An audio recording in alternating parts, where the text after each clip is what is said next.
You've been lied to about peace. They told you it comes from luxury beds, perfect routines, expensive teas, or the latest sleep gadgets. But if that were true, why do so many people with all of it still toss and turn at night? Why do you still feel heavy with thoughts, replaying old worries, unable to let go? The truth is, peace doesn't come from the outside. It grows within. And for thousands of years, Buddhist wisdom has carried the map teaching how to calm the mind, soften the heart, and rest in a way that heals not just the body but the soul. The Buddha, and generations of monks after him, unlocked secrets of clarity and rest that go far deeper than sleep hygiene tips. Lessons that free you from the grip of overthinking, that dissolve the fear of tomorrow, and that bring you to a place where night feels safe, soft, and sacred. Tonight, as you listen to these lessons, something will shift.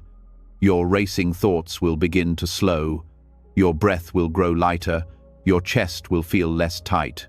And as you drift into rest, you'll sense a peace you may not have felt in years, a peace that doesn't vanish with the morning alarm.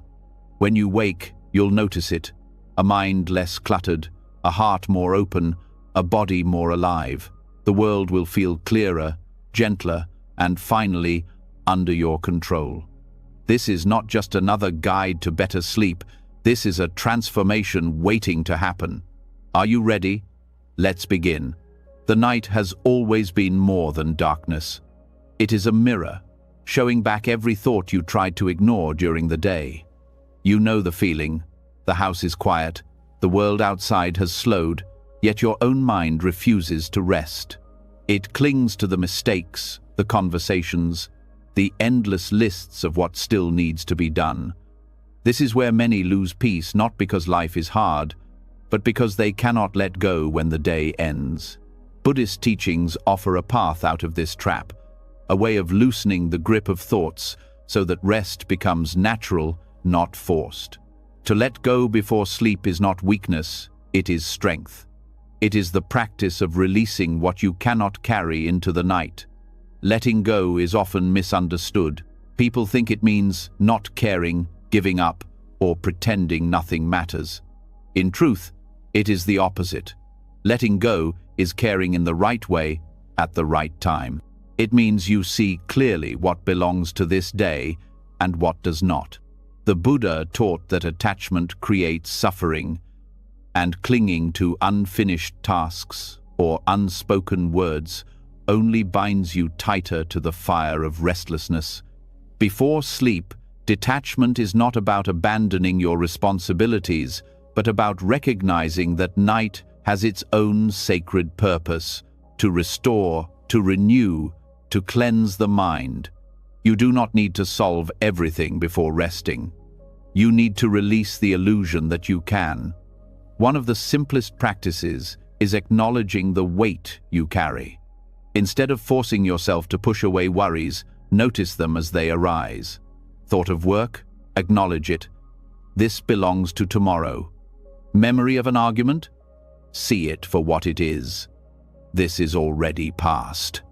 Each acknowledgement is like loosening a knot. The knots are still there, but they no longer strangle your mind. Buddhist monks often use the phrase, "leave it on the cushion." It means that during meditation, whatever thoughts come up are placed down, not fought with, not judged, simply released. You can do the same at night. Leave it on the pillow. Letting go also has a physical dimension. The body stores the stress of the day in ways we barely notice. Shoulders pulled tight, jaw clenched, stomach unsettled. Detachment begins by noticing this silent holding. Lay down and pay attention to one area at a time. Relax your brow, soften your jaw, release the shoulders.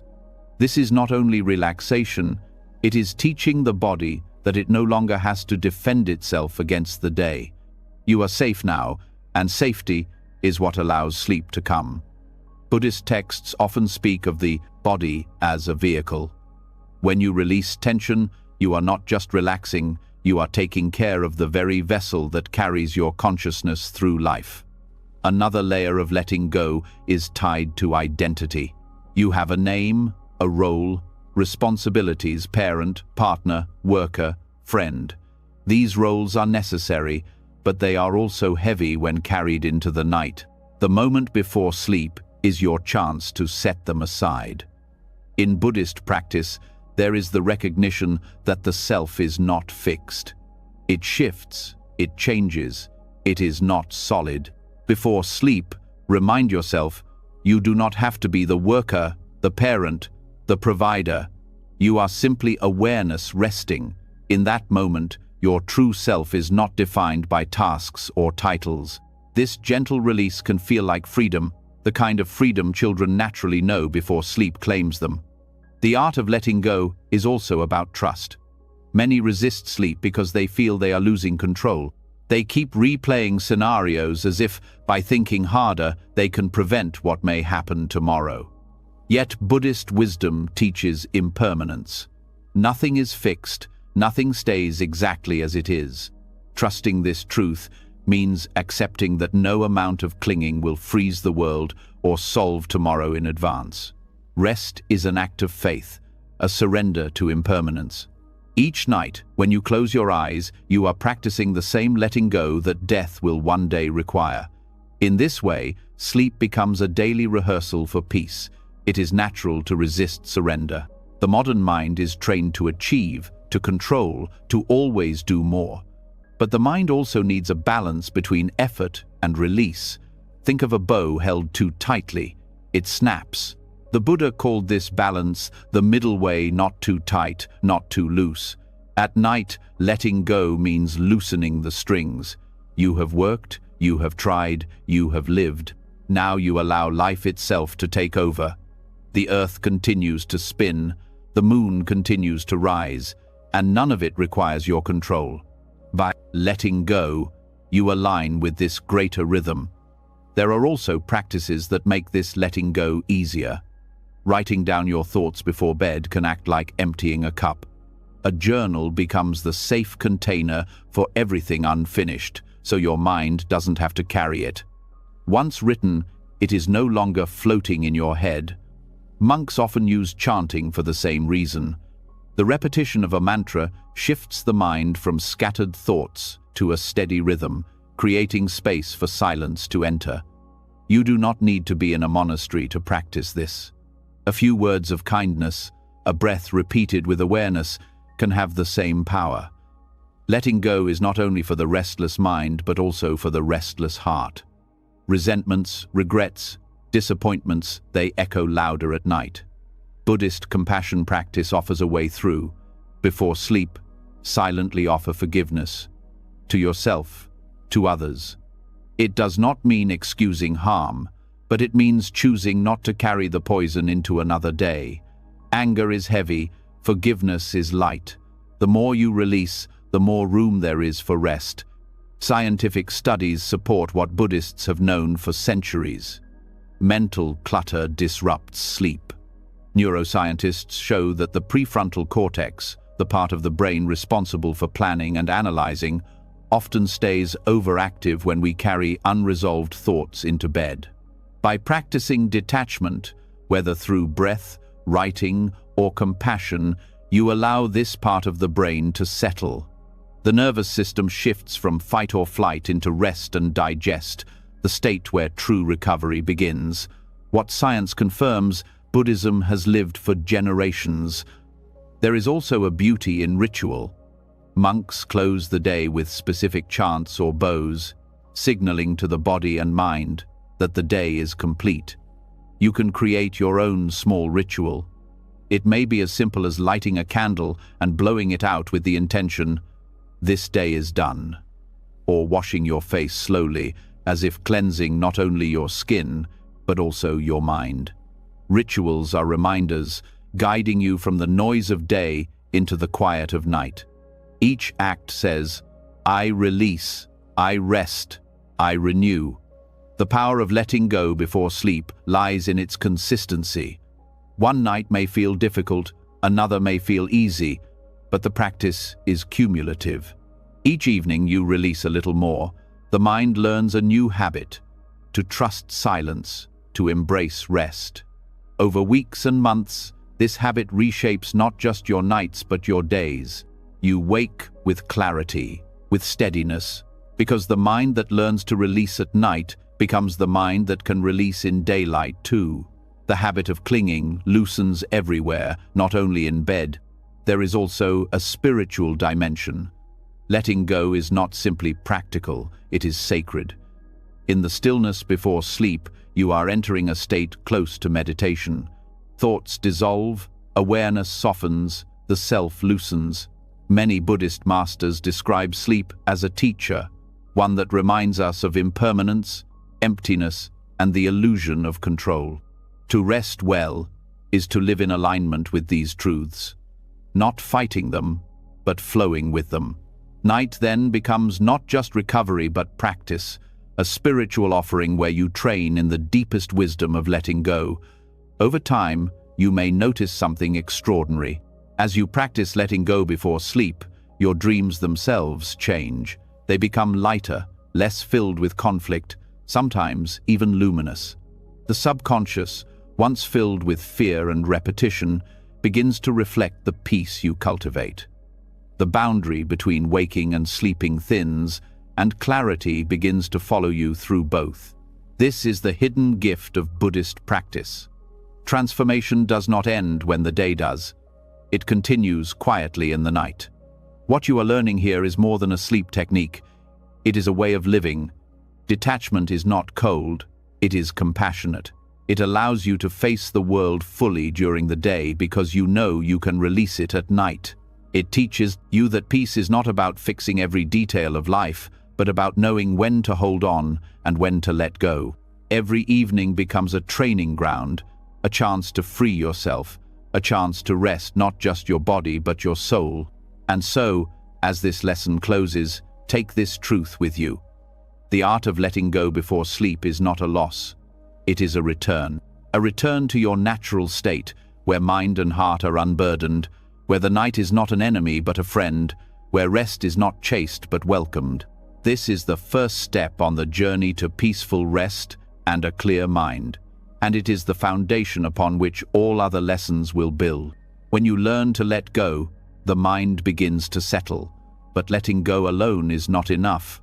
The mind and body still need something steady, something to hold on to as they release their grip on the noise of the day. This is where the breath enters as a guide, quiet but powerful, leading you into the depth of rest. It asks for nothing. It has always been with you, and yet most of the time you barely notice it. The breath is the most loyal companion of your life, rising and falling without demand. And when you finally pay attention to it, you discover that it is the teacher you have been overlooking. The rhythm of breathing is the body's natural way of speaking to the mind. When you are anxious, the breath shortens, chest tightens, and the cycle of stress deepens. When you are calm, the breath slows, expands, and gently reassures every system within you. Buddhist practice treats the breath not as a background function, but as the bridge between body and mind, the meeting point where awareness can change the entire state of being. In the night, when the mind wants to run, the breath offers an anchor that does not pull you down but steadies you like roots of a tree. Paying attention to the breath is not about controlling it forcefully. The Buddha spoke of knowing the breath as it is. Long breaths are known as long, short breaths as short. This awareness, simple but profound, begins to retrain the nervous system. When you notice the breath without judgment, the body responds by releasing tension, and the nervous system shifts away from survival mode. It is not the length of the breath that matters, but the attention you give to it, the silent acknowledgement that you are here, that this moment is enough. Many people think of breathing as automatic, which it is, but what is overlooked is how much it reflects your inner state. The nervous system has two gears, one for action, one for rest. Most of the day is spent in action, even when you sit still, because the mind keeps you in alertness. By watching and gently guiding the breath at night, you invite the body into the opposite gear, the one meant for healing, repair, and deep rest. Science calls it the parasympathetic state. But in Buddhist practice, it is simply the state of being fully present, where the breath becomes a teacher of peace. there are practices that deepen this awareness. One is to feel the breath move in the nostrils, cool air entering, warm air leaving. Another is to rest your attention on the rise and fall of the belly, not forcing it but noticing its natural rhythm. This attention draws the mind away from scattered thoughts, bringing it back to something real, something living in the present. Every time the mind wanders, you return to the breath. Each return is not a failure but a victory. It is a reminder that peace is not found in forcing stillness, but in returning again and again to the quiet rhythm already within you. At night, this practice carries unique power. The darkness often makes the mind restless because it feels there is nothing to hold on to, but the breath is always there. Following it gives structure to the night without needing light, sound, or distraction. Slowly, you notice the body begin to relax on its own. The shoulders soften, the heartbeat steadies, the eyes grow heavy. It is not sleep you are chasing, it is trust in the breath. Sleep becomes a natural outcome, not the goal. The Buddha compared this to taming a wild animal, not through force but through patience and steady care. The breath also teaches impermanence.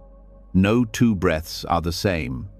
Each one arises, exists for a moment, then passes. When you pay attention to this, you see life itself in miniature. Worries may feel heavy, but they too are like breaths arriving, passing, dissolving. By observing the breath, you train the mind to accept change, to stop clinging to what cannot last. This lesson, subtle yet powerful, allows you to meet the night without fear. You begin to trust that everything, even restlessness, will pass in its own time. There is a healing power in the way breath travels through the body. With each inhale, oxygen nourishes every cell. With each exhale, toxins and tension are released. This cycle is constant, effortless, and deeply cleansing. To become aware of it is to align yourself with the body's own wisdom. At night, this awareness becomes medicine, calming the heart, easing digestion, loosening the grip of stress. Monks often describe breathing as drinking from a hidden spring. It is always there, waiting to refresh you, but most never stop to taste it. In Buddhism, breath is also linked with mindfulness of the body. When you breathe with awareness, you are not separate from your body anymore. The mind, which usually floats in the past or future, returns to its home in the body. This union dissolves anxiety because anxiety lives in thoughts of tomorrow or regrets of yesterday. The breath lives only here, and by being with it, you too return to now. In the quiet of the night, this return is like stepping into a safe shelter after wandering in a storm. There are also deeper practices where the breath becomes not only a tool for calm, but a doorway to insight. When you follow the breath to its very end, you begin to notice the pauses between inhale and exhale. These pauses are moments of stillness, where the mind touches silence without effort. Rest is hidden in these pauses, a natural space that requires nothing from you. If you rest there, even for a second, you touch a peace that does not depend on circumstances. Sleep that follows this peace is not only restful, but transformative, as if the mind has drunk directly from the source of clarity. Breath awareness can also be combined with compassion. As you inhale, feel as if you are drawing in calmness, kindness, healing. As you exhale, release tension, anger, or fear. This simple shift transforms breathing into an act of care, a way of cleansing not only the body but the heart. At night, such practice softens the edges of harsh memories and makes space for gentle dreams. Compassion carried through the breath is subtle but lasting, and over time, it begins to reshape the way you experience rest and waking life alike. Modern science supports these teachings with clarity. Studies on slow breathing show that it lowers blood pressure, reduces stress hormones, and activates the body's healing systems. Yet what science calls relaxation, Buddhism calls awareness. The two meet in the same place, the quiet rhythm of the breath. By practicing it consistently, you reshape the nervous system itself. teaching it that rest is safe, that calmness is possible. The nervous system learns through repetition, and each night you spend with mindful breathing becomes another lesson written into your very biology. The power of the breath as a silent teacher is that it requires no special tools, no external rituals. It is already within you. You can practice it lying in bed, waiting for sleep, or when you wake in the night. You can return to it when thoughts overwhelm or when the heart feels heavy. The breath does not leave you. It is steady, loyal, patient. In every inhale and exhale, it whispers the same truth. Peace is here, if you are willing to notice it. Over weeks and months of practicing with the breath, you begin to notice shifts that go beyond sleep. The mind grows calmer during the day, less reactive, less pulled by sudden emotions. The heart grows steadier, more compassionate. The body recovers more fully, with greater energy in the morning. What started as a practice for sleep becomes a way of life, a daily reminder that peace does not come from control but from trust in what is already present. And so, when the day closes and the night comes, you do not need to fear the thoughts that arise. You have a teacher within you, silent but clear, steady but gentle. Each breath carries wisdom older than words, and when you follow it, you step into a rhythm that has been guiding life since the very beginning. Rest then is not forced but received, and clarity is not chased but revealed. The breath, unnoticed for so long, becomes the doorway to the peace you have been seeking. When the breath becomes your silent teacher, guiding the body into calm and the mind into clarity, a new lesson arises. It is not only about releasing or observing, it is about balance. Too much effort, and the mind grows tense. Too little effort, and it falls into dullness. Rest is not found at either extreme. The Buddha called this the middle way, and it applies not only to meditation or daily living, but also to the way we approach sleep. The night becomes a reflection of how you live, either pulled by overexertion or lost in laziness. True rest is found when these two are brought into harmony. Many people approach sleep as a task to be conquered. They push themselves into routines, track every minute with devices, and judge themselves harshly if they cannot fall asleep quickly. This effort creates more struggle than peace. Others fall into the opposite trap, allowing the body and mind to sink into careless habits, staying up late without purpose, scrolling endlessly, or using sleep as an escape. Both extremes steal clarity. The middle path shows that rest is not about control or neglect, but about conscious balance. Finding this balance begins with understanding rhythm. Nature itself follows rhythm. The sun rises and sets, tides flow in and out, seasons turn. When your nightly routine honors rhythm rather than fights it, rest follows naturally. Forcing the body to sleep before it is ready only builds resistance. Ignoring the body's signals of fatigue leaves you restless when the night is half gone. The middle way teaches you to listen closely, neither pushing nor avoiding, but responding with wisdom to the body's natural cycles. Balance also means holding discipline lightly.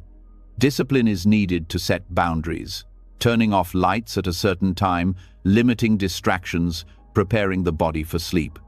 But discipline becomes a burden when it is rigid, when missing one step brings frustration. The middle way is consistency without harshness. If one night you stay awake longer, you do not punish yourself. You simply return the next night. This approach reduces anxiety around rest, turning it from a battlefield into a practice of kindness. The nervous system reflects this same principle. Too much activation keeps you alert, unable to rest. Too little activation sinks you into sluggishness, where the mind becomes cloudy. The breath can guide you toward the balanced state, but balance also comes from choices. What you eat, how you move, the way you spend your evening hours. Stimulants too close to night push the system toward agitation. Excess inactivity during the day creates dullness at night. A balanced day naturally supports a balanced night, showing that the middle way is not only a nightly practice but a daily alignment. Mental balance is equally essential. Overexertion appears as constant striving, reviewing tasks, worrying about outcomes, trying to control tomorrow. Laziness appears as avoidance, numbing the mind with distractions, refusing to reflect, running from discomfort. True balance comes when you allow reflection, but set it down at the right time. You acknowledge what was done and what remains, but accept that night is not the place for solutions, it is the place for renewal. This clarity of purpose frees the mind from both tension and apathy. There is wisdom in preparing the body with gentle effort. Stretching, light movement, or simple rituals signal that the day is closing. This effort is not strenuous, it is deliberate care. Yet it is balanced with surrender, the willingness to stop, to let go of action, to enter stillness. Without effort, surrender collapses into lethargy. Without surrender, effort collapses into striving. Together they form a rhythm, like inhaling and exhaling, each supporting the other, each incomplete without the other. The middle way of rest also applies to the way you relate to your environment. A space too rigidly arranged, obsessively controlled, creates pressure rather than calm. A space too chaotic, cluttered, or noisy prevents the mind from settling. Balance is creating a space that is simple, supportive, and alive with quiet intention. A bed made with care, lights softened, distractions reduced, enough order to invite peace, enough softness to avoid rigidity. Your environment becomes a mirror of the middle way, holding you gently in the balance of effort and ease. Emotionally, balance is found by meeting yourself honestly. Some people demand perfection of themselves at night, replaying every detail they could have done better. Others dismiss their own feelings, burying emotions until they leak into dreams. Balance is allowing emotions to be acknowledged, then offering them rest. You can recognize anger without feeding it, sadness without drowning in it, joy without clinging to it. The middle way is emotional honesty guided by compassion, neither suppressing nor indulging, but letting emotions pass through the heart like clouds across the sky. The teaching also extends into thought. Overthinking is one extreme, where the mind refuses to stop working. Numbness is the other, where the mind collapses into dull distraction. Balanced thought at night is gentle reflection, gratitude for what the day brought, awareness of impermanence, then silence. It is not about solving, but about witnessing. When you practice this, you train the mind to let go without falling asleep unconsciously. Rest becomes mindful, full of awareness, and yet free of tension. One of the most powerful aspects of balance is timing. Too much control of timing creates obsession, counting hours, measuring sleep cycles, stressing about wake-up times. Too little attention to timing creates chaos, where the body never knows when to rest. Balance is consistency with flexibility. You respect the body's natural signals, align your routines to support them, but accept that life shifts. This flexibility itself reduces stress, teaching the mind that peace does not depend on perfection. Spiritual balance also reveals itself here.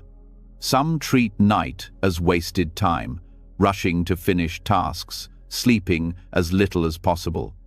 Others treat it as a void, a meaningless gap between days.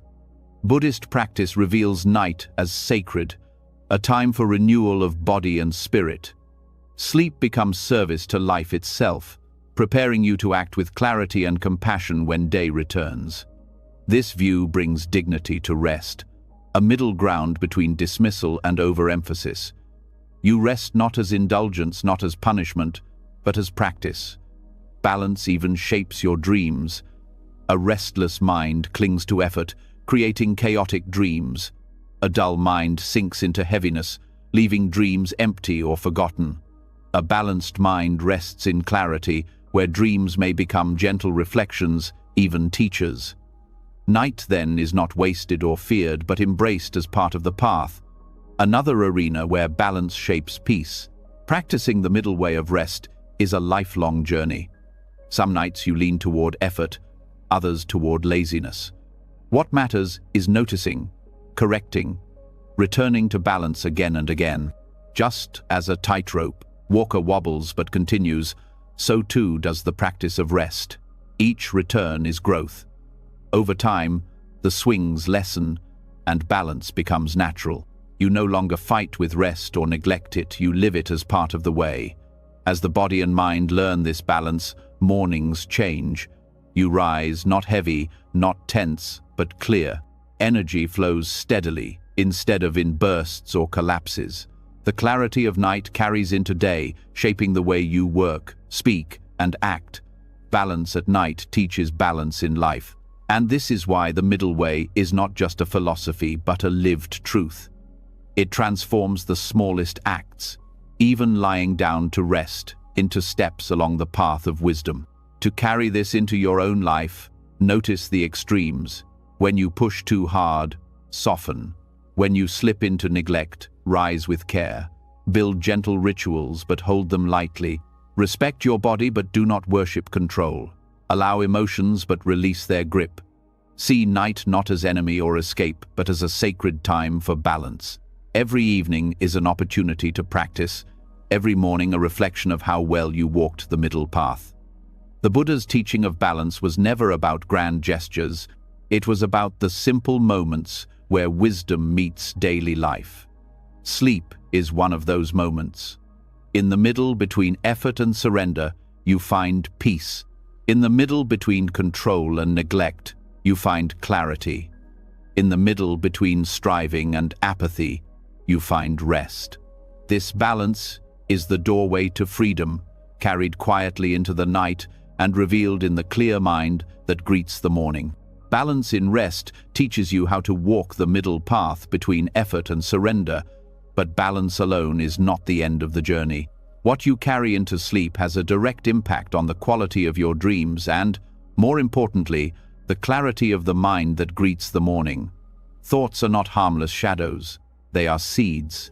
Whatever you feed the mind before bed is what blossoms in your inner world during the night. Buddhist teaching calls this karma not as punishment, but as the natural consequence of the patterns you cultivate. The karma of thought is especially powerful at night, when the conscious mind softens and the deeper layers of awareness take over. Every thought has weight. A harsh judgment, a regret, or a worry may feel small in the moment, but when repeated, it shapes the pathways of the brain and the tendencies of the heart. If you fall asleep replaying conflicts or anxieties, the subconscious continues the work, weaving them into restless dreams. When you wake, those impressions remain, leaving you heavy before the day even begins. In contrast, if you close the day with clarity, gratitude, or compassion, the mind receives those seeds, and they grow into dreams that restore rather than disturb. Sleep is not just the body's recovery, it is also the mind's mirror. Purifying thought before dreaming begins with awareness. Many people live as though their inner dialogue is background noise that cannot be changed. Yet Buddhism teaches that thoughts can be observed, understood, and transformed. The key is not to suppress them, but to see them clearly. Just as a gardener removes weeds not with anger, but with care, you can tend the mind by noticing harmful thoughts before bed and gently replacing them with those that nourish peace. The final hour of the day is the most fertile soil for this work. One practical method is reflection. Before sleep, review the day with honesty. See where you acted with kindness, where you faltered, where you grew. This is not a judgment but a clearing. By acknowledging the truth of your actions, you prevent the mind from carrying hidden guilt or denial into the night. The Buddha encouraged daily reflection for monks and lay followers alike, not as punishment but as purification. What is faced directly dissolves its power, what is avoided festers. When you close the day with clear reflection, the mind rests lighter, unburdened by hidden weight. Equally important is the practice of directing the mind toward wholesome states. Thoughts of gratitude, compassion, or forgiveness are not trivial, they are medicine. Neuroscience shows that focusing on gratitude before bed lowers stress hormones and promotes deeper sleep. Buddhism has known this for centuries, teaching metta, or loving-kindness meditation, as a nightly practice. When you rest your mind on goodwill, the heart softens, and dreams often reflect harmony rather than conflict. Even if the day was harsh, ending it with kindness rewrites the story your subconscious carries into sleep. Purification also means letting go of thoughts that do not belong to you. Many carry the worries of others, family, friends, even strangers into their own rest. Compassion does not mean carrying every burden endlessly. Before sleep, release what is not yours to solve. A simple mental ritual can help. Breathe in compassion, breathe out release. You offer care, but do not tie yourself to the weight. This practice aligns with the Buddhist teaching of skillful compassion, help without attachment, love without bondage. Night then becomes a time of renewal rather than exhaustion from unending responsibility. The karma of thought also extends into intention. Before sleep, set a clear and gentle intention for how you wish to wake.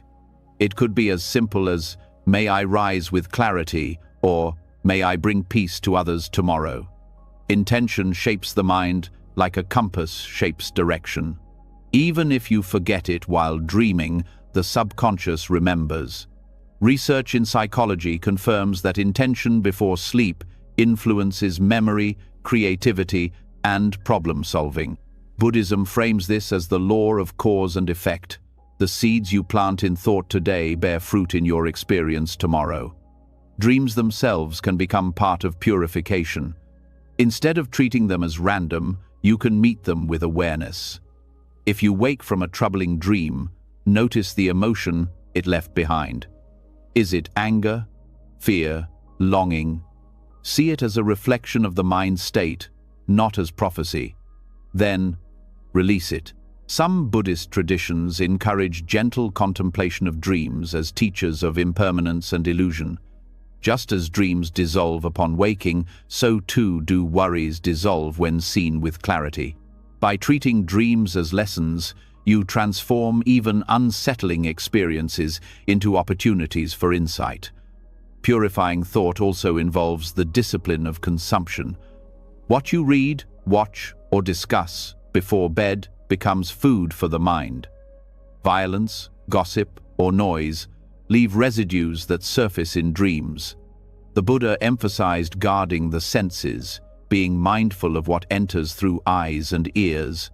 By choosing uplifting, calming, or truthful content before night, you feed the mind with nourishment rather than toxins. This is not about isolation, but about wisdom, knowing that the quality of your rest depends on the quality of what you allow inside. Forgiveness is another crucial step in this purification. Resentment carried into the night poisons rest. Even if you cannot resolve a conflict outwardly, you can choose to release its grip inwardly. Before bed, offer a silent forgiveness, not necessarily to absolve others but to free yourself. This act purifies the heart, loosens knots of anger, and creates space for peaceful dreams.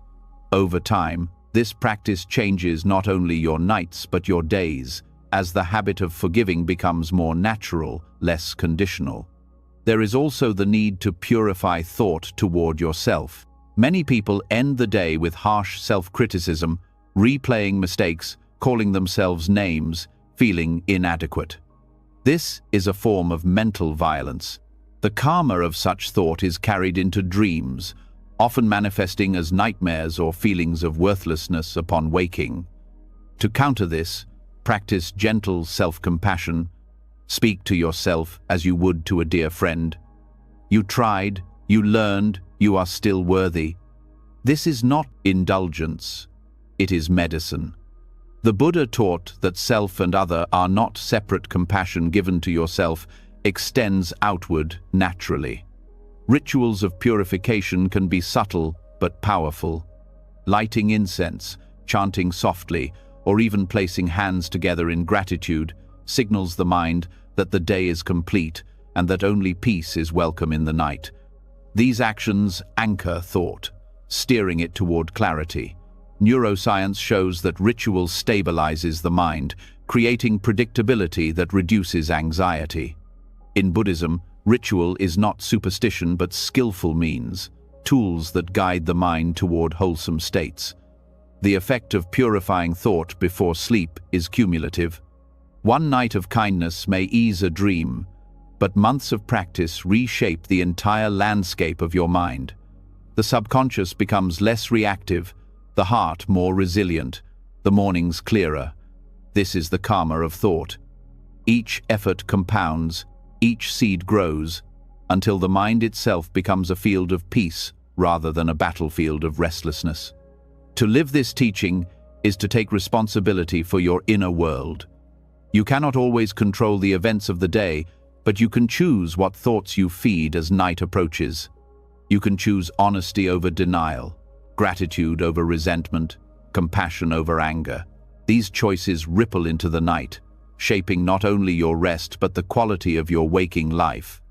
The mind purified before dreaming is the mind that wakes free. And so, as the day ends, treat your thoughts as sacred offerings. Let go of what is harmful, cultivate what is wholesome, set intentions that align with peace. This is not ritual for ritual's sake. It is the practice of shaping your inner world with care. The karma of thought is always at work, whether you notice it or not. By purifying it before sleep, you take the first step toward dreams that heal, mornings that uplift, and a life that reflects clarity in every moment. When the mind is purified before dreaming, the ground is prepared for peace, yet there is something more powerful that deepens rest and transforms the night into healing.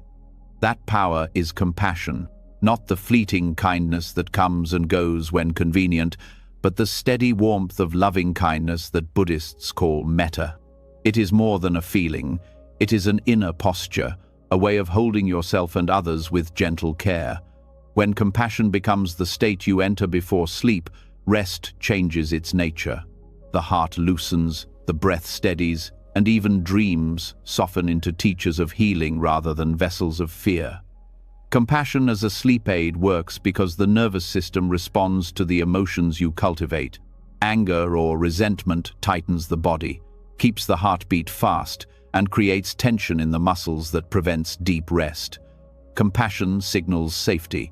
It tells the body it no longer needs to guard itself. Studies in neuroscience reveal that practicing loving kindness lowers blood pressure, reduces stress hormones, and increases activity in areas of the brain linked with emotional regulation. The Buddha did not frame it in scientific terms, but he understood the same truth. The state of the heart shapes the quality of rest. Cultivating compassion before bed can begin with yourself. Many people carry the day's mistakes as heavy stones. They replay words they regret, tasks left undone, or opportunities missed. This constant self-criticism is like drinking poison before lying down. To counter this, you practice speaking to yourself with kindness. You remind yourself, I did what I could today. I will continue tomorrow. I am worthy of rest. Such simple phrases transform the mental climate. Instead of falling asleep in self-judgment, you rest in acceptance. This self-directed compassion does not make you weak. It makes you resilient, because only a rested heart can carry responsibility wisely. Compassion extends naturally to others. Before bed, bring to mind someone you love easily. Let your heart rest on the feeling of warmth for them, wishing them safety and peace. Then, slowly, extend this to others in widening circles. Friends, strangers, even those with whom you struggle. The practice is not about forcing affection, but about softening resistance. Metta is the steady willingness to wish well-being, even if forgiveness is not complete. This practice reshapes dreams.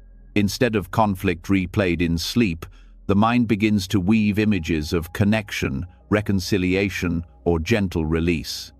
Night becomes a place where the heart learns what it cannot yet do fully in waking life. Compassion also brings safety to the subconscious. Fear is often the source of restless nights, whether fear of failure, of loss, or of the unknown. Metta transforms fear not by denying it, but by surrounding it with care. Just as a child settles when held, the mind settles when wrapped in compassion. You can practice this by breathing in gently and silently, saying, "May I be safe." Breathing out, "May others be safe." The repetition builds a rhythm of care that quiets the nervous system. Over time, this rhythm carries into sleep itself, shaping not only dreams but also the state in which you wake. There is also a healing quality to compassion. When you wish well-being to yourself and others, the body responds with openness. Muscles release, digestion improves, and the immune system strengthens. Rest under these conditions becomes not only longer, but deeper. The Buddha taught that a person who practices metta sleeps easily, wakes easily, and dreams no evil dreams. This is not poetry, it is practical truth. Compassion lightens the burdens you carry, allowing the body's natural healing processes to unfold. Compassion also changes how you view the struggles of the day. Instead of ending the night in bitterness, you see difficulties as part of the human condition. Everyone makes mistakes, everyone suffers, everyone longs for peace. This understanding dissolves isolation. When you rest with compassion, you rest with the knowledge that you are not alone in your struggles. This perspective itself eases the heart. It turns loneliness into connection, resentment into understanding, and fear into shared humanity. Sleep then becomes not escape, but communion with life. There are practical ways to weave compassion into nightly routines. You may sit for a few minutes in silence, repeating phrases such as, "May all beings be happy. May all beings be safe. May all beings rest in peace." You may write a short note of gratitude or kindness, either to yourself or someone else, closing the day with words of care. You may simply place a hand over the heart before lying down, feeling warmth spread through the chest and allowing that warmth to soften the edges of the day. Each act is small, but its effect accumulates. Over time, the body and mind begin to associate night not with struggle but with kindness. Compassion also changes the way you wake. A night shaped by anger often brings mornings filled with heaviness. A night shaped by compassion brings mornings of clarity, where energy feels lighter and the mind feels open. This is the hidden power of metta. It is not confined to the hours of sleep. It seeps into waking life, shaping how you greet others, how you respond to challenges, how you carry yourself through the day. Compassion practiced at night becomes compassion lived in daylight. Another layer of compassion as a sleep aid is how it interacts with forgiveness. Dreams often reveal unresolved tensions, faces of those we fought with, situations left incomplete. By practicing compassion before bed, you loosen the grip of these unresolved conflicts. You may not solve them outwardly, but inwardly you stop feeding the fire. This reduces the emotional residue that feeds restless sleep. Forgiveness through compassion is not forgetting, but it is choosing to rest without chains. The practice also softens the fear of impermanence. Night is a small rehearsal of death, a letting go of control, a surrender to the unknown. Many resist it unconsciously, fearing loss of awareness. Compassion eases this surrender. When you cultivate kindness for yourself and others, the unknown feels less threatening. It becomes another opportunity to rest in care. This perspective transforms sleep into a spiritual practice, not just a physical necessity. Compassion also protects against the isolation of suffering. In modern life, many carry silent pain, loneliness, grief, anxiety without sharing it. At night, this pain often surfaces. Metta meets it with tenderness. By wishing well for yourself, you remind the heart it is not abandoned. By extending wishes outward, You remind yourself that countless others are also suffering, and in wishing them peace, you connect across distance. This dissolves the illusion of separation. Rest becomes not only personal but collective, a small act of healing for the whole. Science echoes this truth. Studies show that compassion practices increase oxytocin, the hormone linked to bonding and safety. They reduce cortisol, the stress hormone that keeps the body alert. They improve heart rate variability, a marker of resilience. These biological shifts confirm what Buddhism has taught. Compassion is not only noble but practical. It rewires the nervous system, making deep rest possible. The transformative power of compassion at night is that it changes the story you tell yourself. Without it, the story is often one of failure, resentment, or fear. With it, the story becomes one of care, forgiveness, and connection. Dreams follow the story you tell, and mornings inherit the mood of those dreams. By practicing compassion, you write a different script, one that heals rather than harms. To live this practice, begin where it is easiest. Start with kindness toward yourself, then extend it to someone you love. Gradually, widen the circle.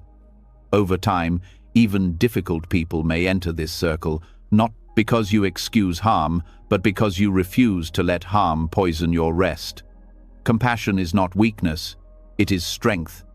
It allows you to sleep without enemies, even if conflicts remain unresolved.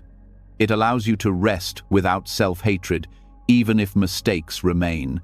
It allows you to dream without fear, even if challenges remain.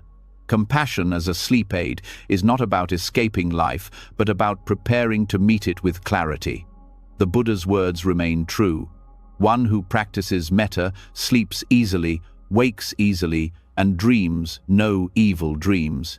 To practice it nightly is to cultivate a mind that rests in peace, a heart that heals in dreams, and a life that reflects kindness at every dawn. Compassion opens the heart and softens the night, but even compassion requires something deeper, the willingness to surrender. Many resist the coming of darkness because it feels like losing control. The mind clings to light, activity, and certainty, while night reminds us of stillness, silence, and the unknown. This resistance is why so many cannot rest fully, even when the body is tired. Buddhist teachings on impermanence offer a way to meet darkness not with fear but with acceptance. When you surrender to the night, you are not defeated, you are aligned with truth. Darkness is not absence but part of the rhythm of life. And learning to embrace it mindfully transforms rest into a spiritual practice. Fear of darkness has ancient roots. Long before electricity, humans associated night with danger, predators, and vulnerability. Though modern life has removed much of that physical danger, the nervous system still reacts. Darkness triggers the mind to be alert, to seek control, to resist surrender. Buddhism teaches that fear arises from clinging to safety, to light, to certainty. By releasing this attachment, you meet night as it is, without demand. Accepting impermanence means recognizing that day gives way to night just as life gives way to death, and both are natural, unavoidable parts of existence. To resist this truth is to exhaust yourself. To surrender is to rest. Mindful surrender begins with reframing darkness. Instead of treating it as emptiness, treat it as fertile ground. Seeds grow in the dark soil, the body heals in the quiet of night, and the mind restores itself in silence. Darkness is not void, but womb, holding the possibility of renewal. The Buddha compared the night of ignorance to the darkness before dawn, temporary, necessary, and followed by light. When you view darkness through this lens, fear loosens its hold. You no longer struggle against it but rest within it, trusting that it is part of life's rhythm. Practical surrender involves releasing the need to control outcomes before bed. Many lie awake because they try to force rest, demanding sleep on command. This effort only sharpens wakefulness. Mindful surrender shifts the goal. Instead of chasing sleep, you open to rest. You let the body lie still, the mind soften, and trust that sleep will come when it is ready. This shift removes pressure, reducing anxiety that feeds insomnia. Surrender is not failure. It is wisdom, the recognition that some things cannot be forced. The same way we cannot stop the sun from setting, we cannot demand sleep, but we can allow it to arrive. Darkness also mirrors impermanence. Each night is a small death, the closing of one day, the loss of one set of experiences, the dissolution of one set of thoughts. To surrender to this process is to practice acceptance of the greater impermanence of life. The Buddha encouraged contemplation of death not as morbidity, but as liberation. When you face the inevitability of endings, you stop clinging and begin living with greater clarity. Night is an invitation to practice this letting go daily. To lie down in darkness and accept its stillness is to rehearse the art of release. This practice reduces fear not only of sleep but of life's greatest uncertainties. Mindful surrender is supported by ritual. When you dim lights, put aside distractions, and enter a quieter rhythm, you are signaling both mind and body that the day is complete. Ritual does not erase fear, but it provides a bridge into surrender. Simple acts: closing a book, placing hands together in gratitude, taking 3 conscious breaths, create markers that guide you into darkness with intention. This guidance reduces the feeling of being pulled unwillingly into night. Instead, you step into it as a chosen act of alignment. Surrender also means meeting silence without escape.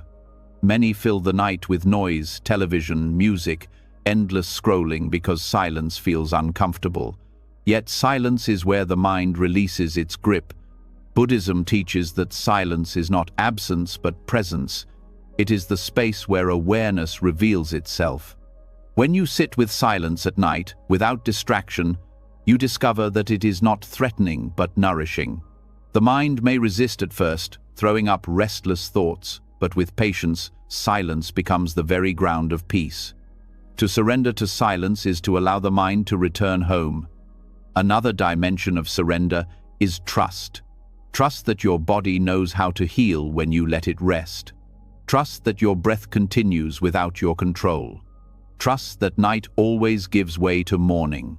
Without trust, the mind clings and resists, unable to release into rest. With trust, surrender becomes natural. This trust is not blind, it is born from observing impermanence. Every night has ended with dawn, every breath has given way to the next, every challenge has shifted in time. By seeing this truth, trust grows and fear diminishes. Mindful surrender also involves meeting the unknown with openness. Darkness hides what is familiar, creating unease. But Buddhism teaches that the unknown is not enemy, it is life itself. Every moment of tomorrow is unknown, every breath beyond this one uncertain. By resisting the unknown, you create suffering. By opening to it, you discover freedom. Night is practice in this opening. Each time you close your eyes and surrender to what you cannot see, you train the mind to meet uncertainty with calm rather than fear. There is wisdom in allowing the mind to soften its grip on identity in darkness. During the day, you wear roles: worker, parent, friend, decision-maker. At night, those roles dissolve. You are no longer defined by tasks or responsibilities. Many resist this dissolution, clinging to identity even in bed, reviewing what they must be tomorrow. Surrender means releasing roles and resting in being itself. You are not your job, your duties, or your failures. You are simply awareness resting in darkness. This release brings profound rest, because the heaviest weight we carry is often the sense of who we must be. The practice of mindful surrender also heals the body. Tension is the physical form of resistance: tight shoulders, clenched jaw, restless legs. When you surrender, you give the body permission to let go. Breathing into tense areas, softening muscles with awareness, and consciously releasing physical resistance allows the nervous system to drop into deeper states of repair. Healing happens most fully when the body is not fighting itself. This surrender is not passive, it is an active choice to stop resisting what is. Spiritual traditions often describe darkness as a teacher. In Buddhism, darkness represents ignorance, but it is also the condition from which awakening arises. Without darkness, light cannot be recognized. Surrendering to night with mindfulness allows you to see it not as an obstacle but as part of the path. Dreams themselves become teachers, revealing attachments, fears, and desires that you may not face during the day. To enter darkness willingly is to enter the classroom of the subconscious, where lessons unfold without your control but with great potential for growth. Over time, practicing mindful surrender transforms your relationship with fear. Instead of fighting the night, you see it as a friend. Instead of dreading sleep, you welcome it as a teacher of impermanence. This shift carries into waking life. You begin to meet uncertainty during the day with the same openness. Challenges feel less overwhelming because you have trained in the art of letting go. Surrender at night becomes resilience in life. The effect is cumulative. Each night you practice, the nervous system learns that darkness is safe. Each act of letting go strengthens the mind's trust in impermanence. Each surrender brings deeper rest and clearer mornings. Slowly, the fear of night dissolves, replaced by reverence. You no longer resist darkness but honor it as part of the cycle that sustains life. This reverence itself brings peace, because fear cannot survive in the presence of respect. To live this teaching is to embrace the truth that nothing is permanent. Day fades, night rises, thoughts dissolve, identities shift, bodies age, life itself passes. To resist this truth is to suffer endlessly. To surrender is to find freedom. Night offers the perfect stage for this practice, because it demands surrender whether you choose it or not. By making the choice willingly, you align with reality rather than fighting it. As you lie down tonight, let the darkness be more than absence of light. Let it be a reminder of impermanence, a teacher of surrender, a space where rest arises naturally when resistance ends. Breathe into it, trust it, rest within it. This is mindful surrender, not escape, not defeat, but peace found in the heart of impermanence itself. When you learn to surrender to darkness without fear, another layer of practice begins to unfold. The stillness of night does not only bring rest, it brings visions, stories, and symbols that rise from the depths of the mind. Dreams, though fleeting and often strange, carry a wisdom of their own. From a Buddhist perspective, they are not random, they are teachers that reveal the nature of emptiness, the truth that nothing is fixed, not even the self you cling to so tightly. To meet dreams with awareness is to discover that what feels solid in waking life is just as fluid as the shifting images of sleep. Dreams show you how unstable identity really is. One moment you are yourself, the next you are someone else, or both at once. You may face familiar people who suddenly transform into strangers, or landscapes that shift in an instant without reason. In the dream, you accept these changes without question, moving with them as if they were natural. When you reflect on this upon waking, the lesson becomes clear. The mind can create entire worlds, complete with rules, emotions, and identities, yet none of it has lasting substance. This is what Buddhism means by emptiness. Not that nothing exists, but that nothing has a permanent, unchanging essence. Seeing this in dreams weakens the grip of attachment in waking life. Some Buddhist traditions, especially in Tibet, developed dream yoga, where practitioners learn to recognize the dream state as it happens. The goal is not entertainment, but liberation. By realizing during the dream that it is only a dream, the mind experiences freedom from illusion directly. Even without formal dream yoga, simply reflecting on dreams in the morning reveals attachments and fears. If you dream of losing possessions, perhaps you cling too tightly to security. If you dream of being abandoned, perhaps you crave approval. If you dream of endless running, perhaps you resist stillness. Each dream becomes a mirror of the attachments that shape your waking mind. To purify the way you relate to dreams, begin by setting intention before sleep. Tell yourself gently, "Tonight, may I see my dreams clearly." This intention plants a seed.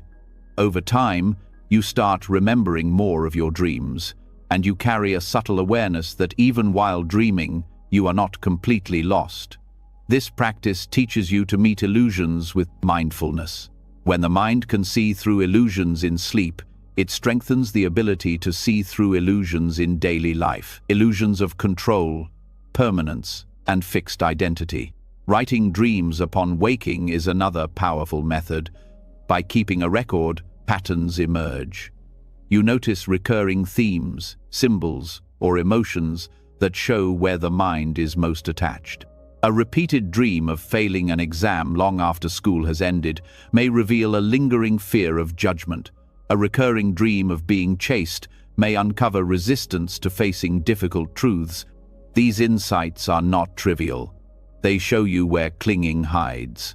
Buddhism teaches that suffering comes from attachment, and dreams offer a nightly map of where attachment lives in your subconscious.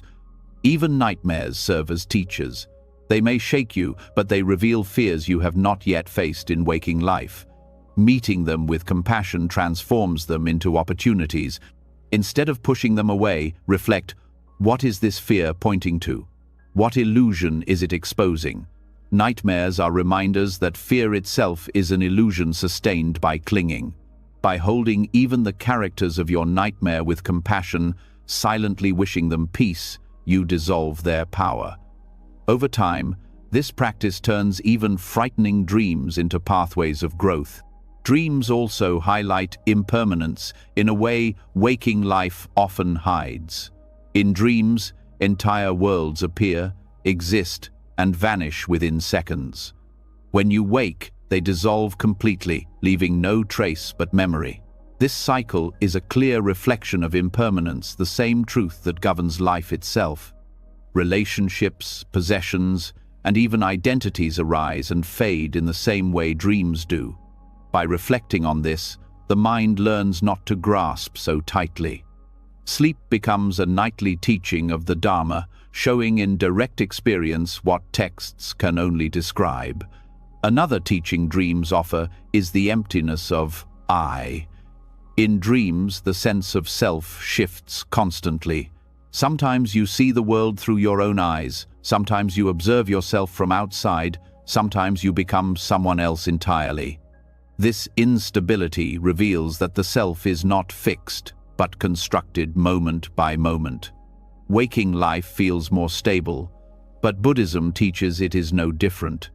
What you call I is a collection of sensations, thoughts, and roles, none of which remain the same. Dreams expose this truth directly, loosening the illusion of a permanent self. By learning from dreams, you also practice humility.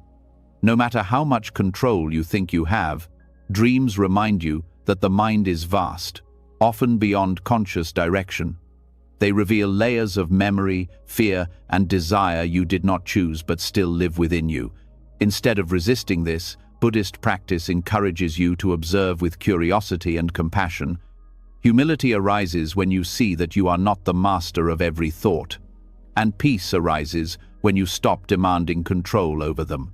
To deepen this practice, you can also use mantras before sleep.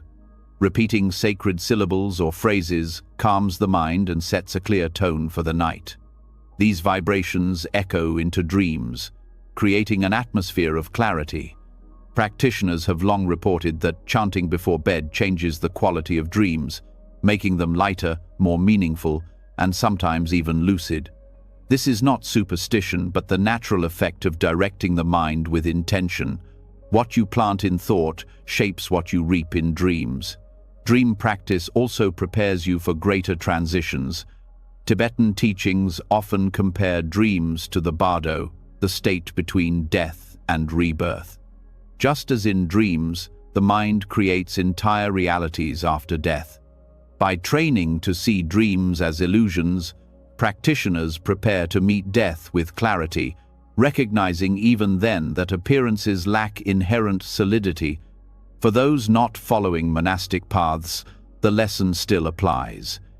Every night, in sleep, you practice letting go, and every dream teaches you how to meet illusions without fear. There is also a creative aspect. Dreams, once seen clearly, can inspire solutions, insights, and understanding. History holds examples of artists, scientists, and thinkers who found breakthroughs in dreams. From a Buddhist view, this creativity is not magic but the natural expression of a mind freed from its usual constraints. When you meet dreams without clinging, their imagery can become a source of inspiration rather than confusion. Even here, the teaching of emptiness is clear. Nothing is fixed, everything can transform, even fear into creativity.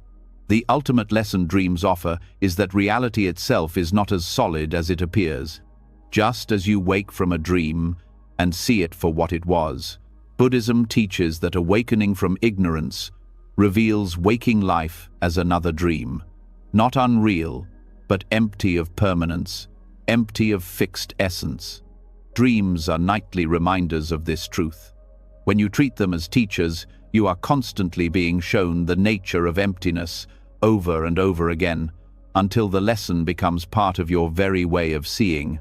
To live this teaching means meeting each night with openness.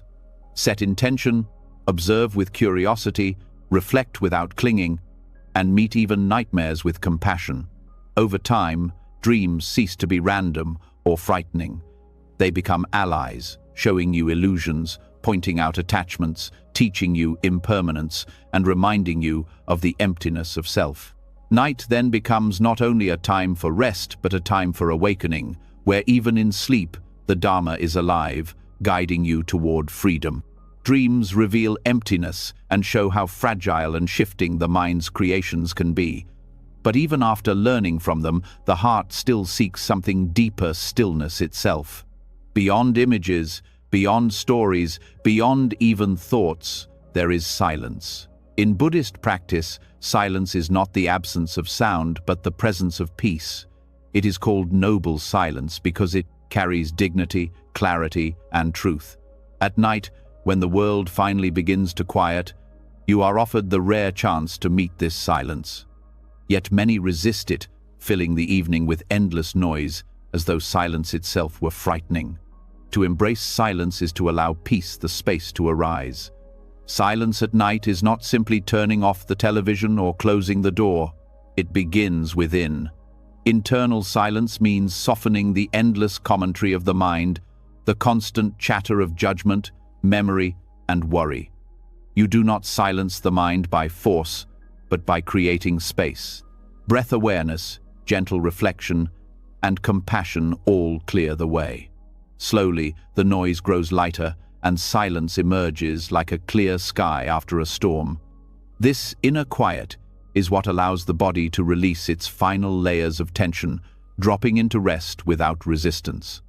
External silence supports internal silence. The Buddha often encouraged retreat into quiet places, forests, caves, simple dwellings because environment shapes mind. In your own life, creating silence at night can be as simple as dimming lights, turning off devices, and allowing the room to settle. This is not deprivation, it is nourishment. Noise keeps the nervous system alert, while silence signals safety. The absence of external sound becomes an invitation for inner quiet to grow.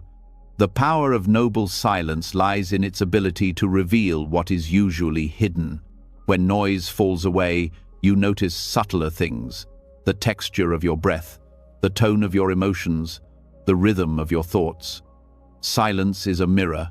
It reflects the true state of your mind. Sometimes it shows restlessness, sometimes sadness, sometimes calm. Whatever it shows, it is valuable, because it brings honesty. By seeing clearly, you can meet yourself with understanding.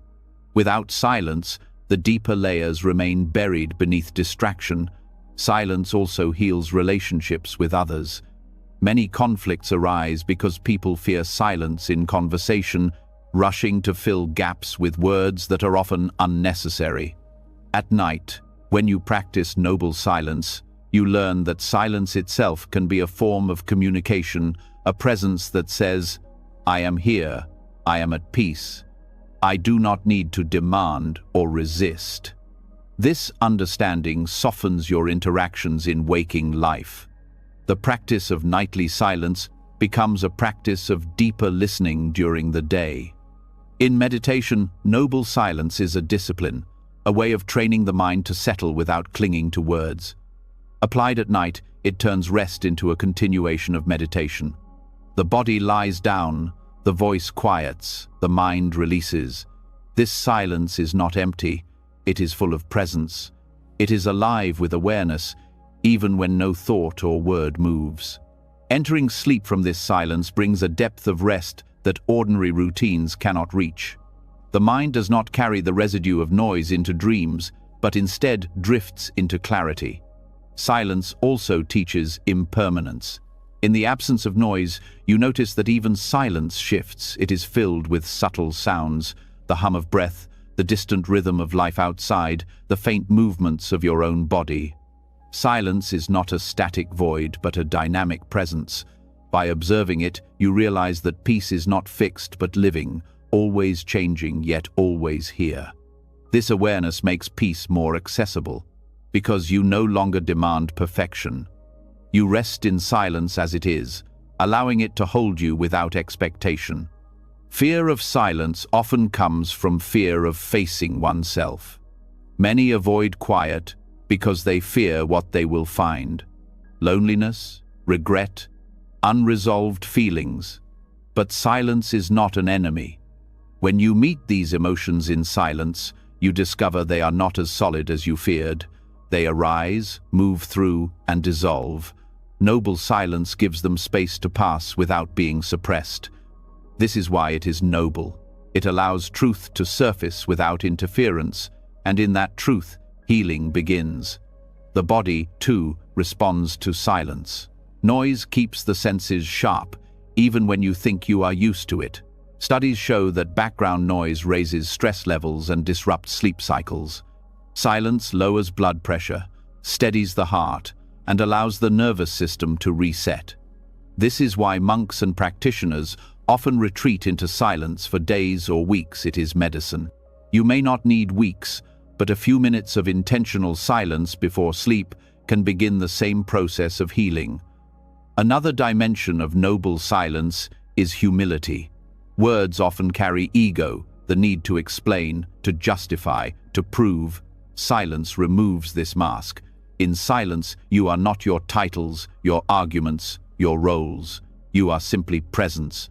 This humility softens the grip of self and creates space for connection with something greater. At night, when you rest in silence, you practice laying down the ego, making sleep not just physical renewal but spiritual release. Silence also holds beauty. Without constant distraction, the simplest sounds become profound: the steady breath, the whisper of wind, the quiet rhythm of life. These details, often ignored, remind you of the richness of existence. Noble silence turns the ordinary into sacred. Night becomes not just the absence of day, but a canvas of subtle presence. To rest in that beauty is to rest in gratitude. Embracing silence is also preparation for death. In Buddhist teaching, the final moments of life are like a great silence. The body drops away, words disappear, the mind meets itself directly. Practicing noble silence at night is rehearsal for this transition. It trains the mind to be comfortable without noise, without distraction, without constant identity. This training reduces fear of endings and brings peace in the face of impermanence. The practice of silence can begin simply. After your evening activities, turn off external sounds and sit for a few breaths in stillness. Allow the mind to settle without needing words. When thoughts arise, do not follow them. Let them pass. Rest in the space between. Carry this silence into lying down, letting the body release without commentary. Over time, this practice becomes natural, and silence itself becomes a source of comfort rather than discomfort. The gift of noble silence is that it creates space for rest, for truth, for healing.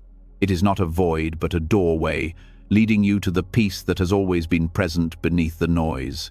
When you embrace silence at night, you discover that you do not need constant distraction to feel safe. Peace is already here, waiting in the quiet. By stepping into noble silence, you open the space for true rest, where body, mind, and heart are all held gently in stillness. Silence at night opens the door to a rare kind of peace, but the journey does not end there. Once the heart learns to rest in quiet, a deeper question arises. What is the purpose of this rest? In Buddhist thought, nothing is practiced only for oneself. Every breath, every act of care, every moment of stillness ripples outward to touch others. Rest, when understood in this way, becomes more than personal recovery, it becomes service. This is the essence of Bodhisattva rest, sleeping not only to heal your body and mind, but to prepare yourself to meet the world with clarity, kindness, and strength. The Bodhisattva path is built on compassion, the vow to dedicate one's life to reducing the suffering of all beings. Yet this vow is not fulfilled by exhaustion or self-neglect.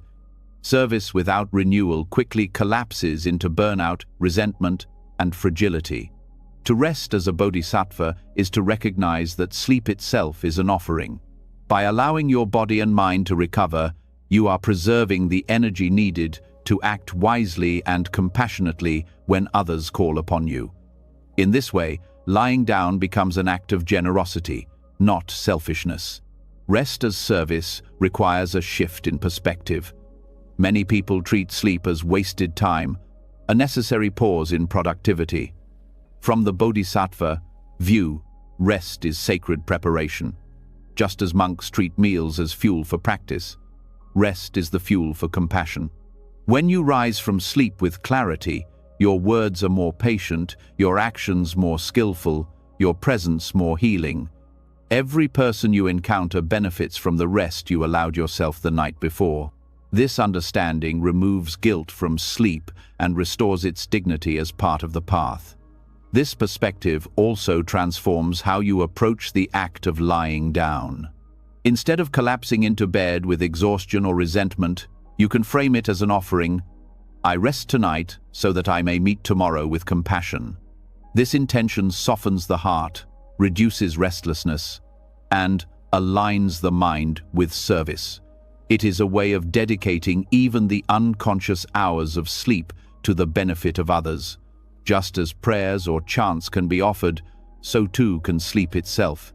Bodhisattva rest also involves caring for the conditions that support renewal. A body deprived of rest cannot serve effectively, and a mind clouded by fatigue cannot bring wisdom. Caring for your sleep environment, respecting the rhythm of night, and maintaining practices that ease the heart are not indulgences, they are responsibilities. Just as you would sharpen a tool before using it, you care for your own capacity through rest, so that your service is skillful rather than clumsy. This teaching also addresses the modern habit of glorifying exhaustion. Many wear tiredness as a badge of honor, proof of hard work or dedication. From the Bodhisattva perspective, exhaustion is not virtue, it is imbalance. A tired body is more prone to anger, a restless mind more likely to cause harm. True dedication is shown in sustainability, serving in ways that can be continued for a lifetime, not just in bursts of unsustainable effort. Rest, therefore, is not withdrawal but part of the discipline of compassion. There is also an element of humility in resting for others. It acknowledges that you are not limitless. Even the Buddha, after long nights of meditation, lay down to rest. Monks, in their discipline, schedule periods of sleep as part of practice. This humility is itself a teaching. You do not serve the world by pretending to be beyond human needs. You serve by honoring those needs wisely, allowing them to support rather than hinder the path. Dreams, too, take on a new meaning in this light. When rest is framed as service, even the subconscious becomes part of practice. Dreams may reveal attachments, fears, or insights that shape how you serve others. Meeting them with awareness is another form of preparation. Night is no longer passive. It is an active part of the Bodhisattva's journey, where lessons emerge that guide the daylight hours. Rest as service also teaches interdependence. When you rest well, you affect not only yourself but everyone around you. A rested parent shows more patience to their children. A rested worker contributes more clearly to colleagues. A rested leader makes wiser decisions. In this way, the benefit of your sleep spreads far beyond your own well-being. It becomes part of the web of care that sustains communities. To neglect rest is to weaken this web. To honor rest is to strengthen it. The practice extends to how you release guilt about sleep. Many feel they are taking from others when they rest, as if every moment of stillness is stolen from service. The Bodhisattva view reverses this. Every moment of true rest is a gift to others, because it renews the capacity to serve. This shift allows you to meet rest with gratitude rather than shame. Gratitude itself deepens the quality of rest, turning it from escape into offering. There is also a symbolic dimension. In Buddhist teachings, sleep is sometimes described as a small death, a letting go of control, a surrender into the unknown. To approach sleep with bodhisattva intention is to dedicate even this small death to the welfare of others. It is a practice of generosity that transcends waking life, a reminder that every state of being waking, dreaming, or resting can be directed toward compassion. This practice naturally transforms mornings. When you rise, you do not see the day as a burden, but as another chance to serve. The freshness of rest becomes the energy of compassion. Even small acts, listening, offering kindness, working diligently, are infused with the strength that comes from honoring rest as service. Each day begins with the ripple effect of the night before, showing that rest is not separate from action but the root of it. Rest as service also connects with the teaching of non-self. The idea that you rest only for yourself is an illusion. In truth, your actions, moods, and energy affect countless others. By resting, you are indirectly serving them. This dissolves the boundary between self-care and service, showing that both are expressions of the same compassion. In caring for yourself wisely, you care for the world. In caring for the world, you naturally sustain yourself. The two are not separate, but interwoven. Even small nightly rituals can embody this truth. Offering a thought of goodwill to others before closing your eyes, dedicating your rest to those who suffer, or simply placing gratitude in the heart, these shift sleep from private escape to shared offering. They remind you that rest is not wasted time but part of the vow to live for others. Bodhisattva rest is not about perfection. There will be nights of restlessness, times when fatigue still lingers. The practice is not measured by flawless sleep but by intention. Each time you approach rest with the mindset of service, you strengthen the habit. Over time, this habit shapes your entire relationship with sleep. You no longer see it as a weakness or obligation, but as part of the great work of compassion. In this way, rest becomes sacred. Lying down is no longer the end of the day, but the continuation of practice. Sleep becomes part of the bodhisattva vow, a hidden act of service, unseen by others but deeply felt in its effects. And when you rise, the world feels the difference not because you announce it, but because your clarity, patience, and compassion flow more freely. To live this teaching fully is to see rest as an offering in every sense, to the body, to the mind, to those you love, and to all beings who will cross your path. Each night is a chance to renew this offering. Each morning is the fruit of that gift. Rest then becomes not an interruption of service, but one of its most essential forms. Through bodhisattva rest, even sleep becomes part of the path to liberation, not only for yourself, but for the benefit of all. When rest is seen as service, every moment of sleep becomes part of a larger offering, yet intention alone is not enough. The quality of rest also depends on the condition of the mind as you lie down. The body may collapse into bed, but if the mind is restless, heavy, or scattered, the night will not nourish you fully.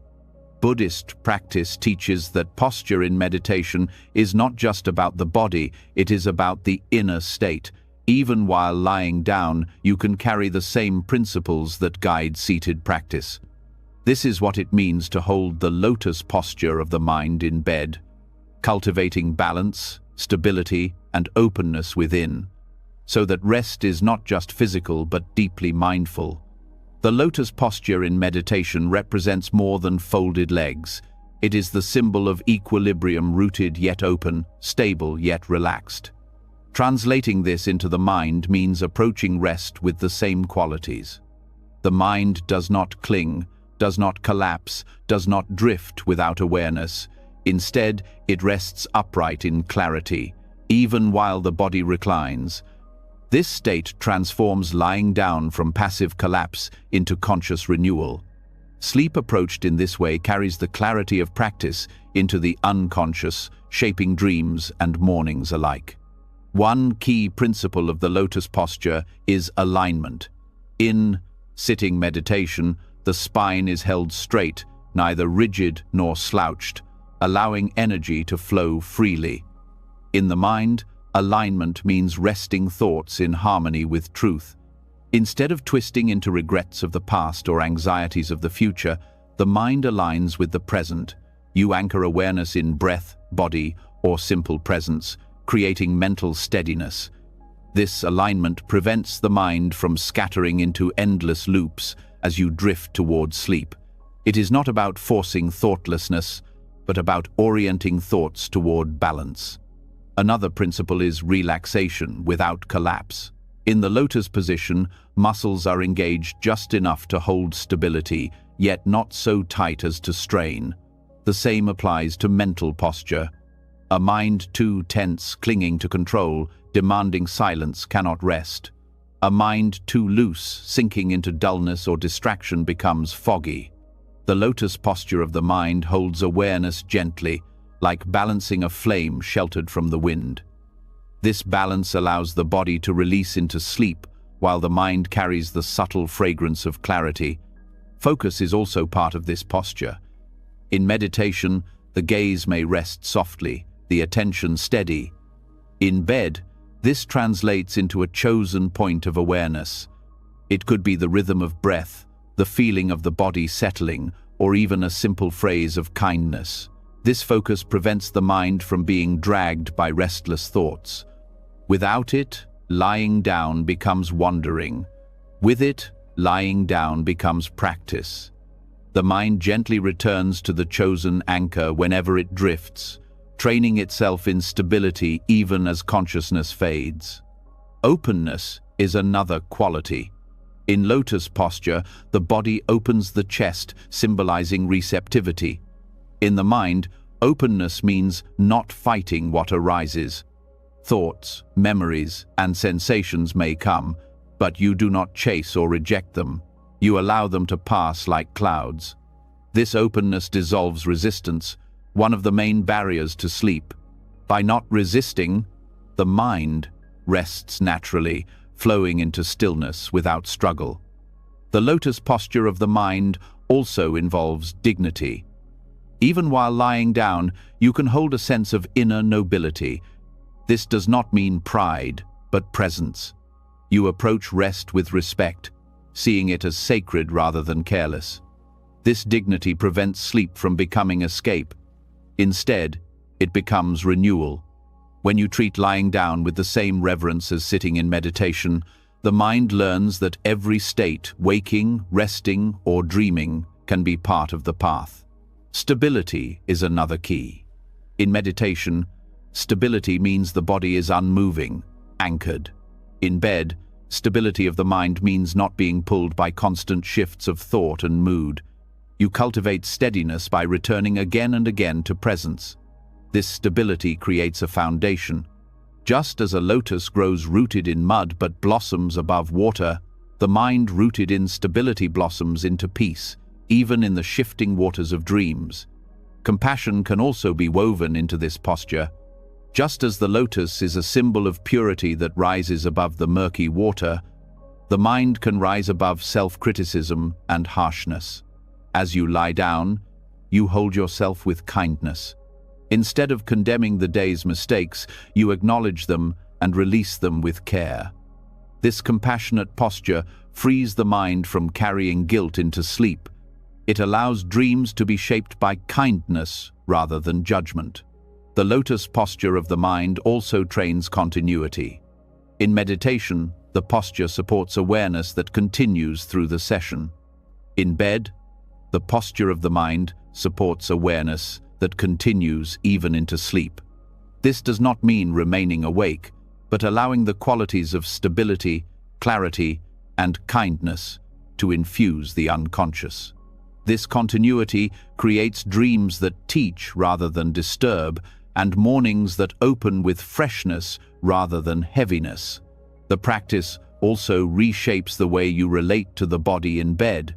Instead of treating the body as a tool to be discarded once it collapses, you remain mindful of its process of releasing. You notice the way muscles soften, the way breath slows, the way warmth spreads. This attention honors the body as part of the path. It also deepens the sense of connection between body and mind, creating harmony that carries into rest. One of the greatest obstacles to rest is the mind's habit of leaning forward, always anticipating tomorrow, planning, rehearsing. The lotus posture of the mind is upright, not leaning. It stays balanced in the present, neither pulled ahead nor falling back. Practicing this at night trains the mind to stop chasing. It learns to rest where it is. This uprightness of mind brings profound calm, because it is the opposite of anxiety's endless reaching. Applying meditation posture principles to mental states while lying down also transforms how you respond to interruption. Rest is rarely perfect. There are noises, discomforts, waking in the night. With the lotus posture of the mind, you meet interruptions with steadiness. Instead of reacting with irritation, you return to balance. This response itself is training. Over time, the mind becomes less reactive, not only at night but in daily life. The lotus posture of the mind also reminds you of interconnection. Just as the physical lotus grows in mud but blossoms in beauty, your mind rests in the ordinary conditions of daily life but can bloom into peace. Even in a noisy house or a restless body, the mind can choose its posture. This truth empowers you. You do not need perfect external conditions for rest. You need only to cultivate the qualities within. Ultimately, the lotus posture of the mind is about presence. It is the choice to bring the same mindfulness you practice in meditation into the ordinary act of lying down. It transforms rest into practice, sleep into preparation, and dreams into teachers. When the mind rests in balance, stability, openness, and compassion, every night becomes a continuation of the path. You do not abandon practice when you close your eyes. You carry it into the deepest layers of rest, letting it shape you from within. By approaching bed with the lotus posture of the mind, you make sleep not just unconscious recovery, but conscious practice. You align the mind with truth, hold it with compassion, balance effort with release, and let silence guide you. Over time, this posture becomes natural, a way of being that shapes both night and day. Rest then ceases to be ordinary. It becomes a sacred act where even lying down is an expression of the path to clarity and peace. Carrying the lotus posture of the mind into bed creates balance and steadiness. Yet there is still another layer of practice that clears the heart even more deeply. Stability alone is not enough if the mind continues to cling to the events of the day. What lingers often is not the body's tension, but the weight of memory, unfinished tasks, unresolved emotions, fleeting moments that press against consciousness. Here, the teaching of impermanence becomes medicine. To reflect each night on the truth that everything is temporary loosens the grip of worry and prepares the heart for rest. When you see clearly that nothing endures, even the heaviest burdens soften because you know they too will pass. Impermanence is not simply an abstract idea, it is the most obvious reality, yet the most often ignored. The day you just lived is already gone. The conversations, the laughter, the frustrations all dissolved into memory. To sit with this truth at night allows you to unclench the mind. You no longer carry today as though it will last forever. You recognize that each moment is already fading, and that recognition itself is release. This nightly contemplation reduces clutter because it cuts through the illusion of permanence that fuels anxiety. Reflection on impermanence at night can take many forms.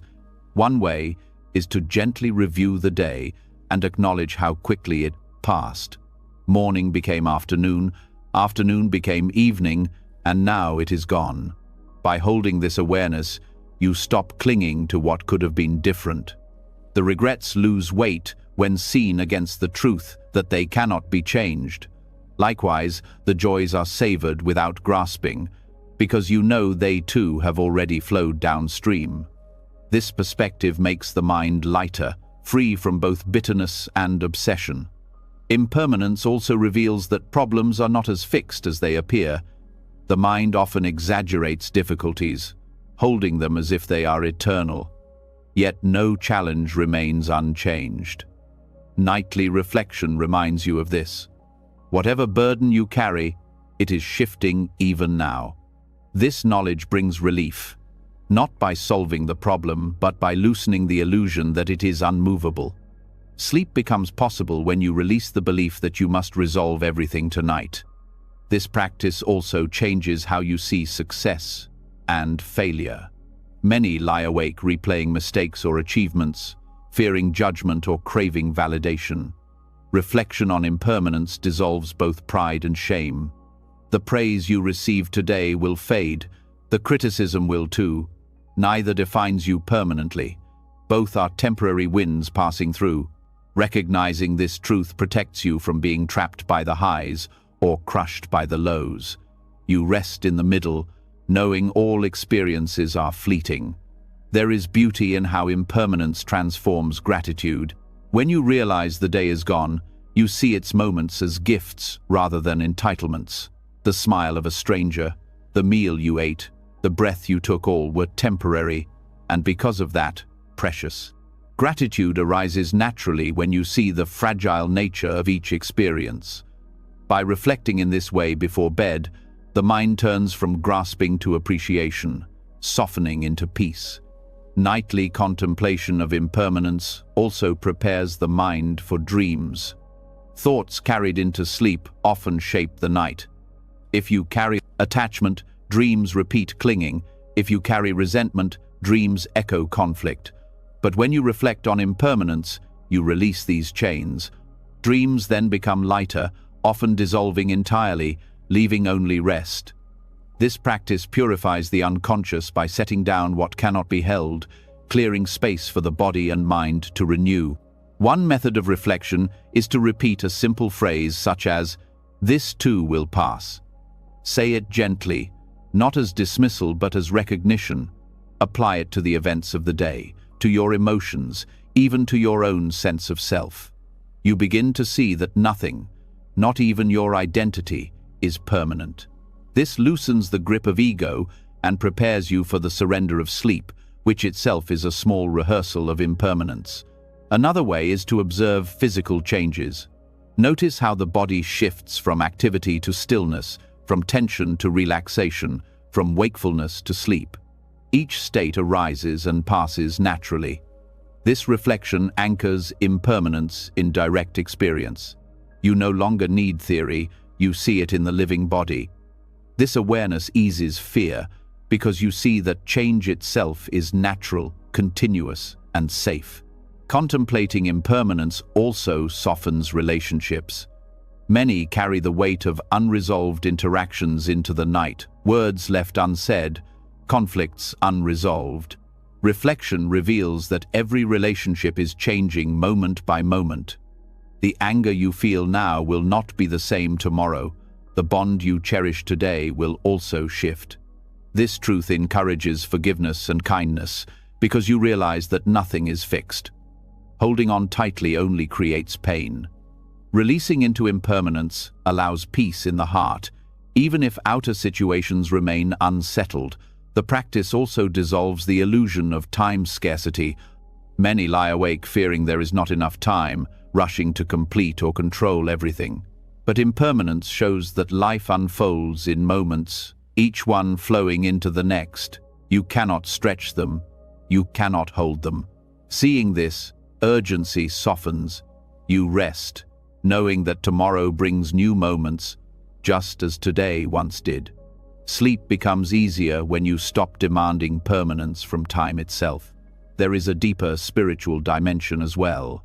In Buddhism, impermanence is one of the three marks of existence, alongside suffering and non-self. To reflect on it is to align with truth.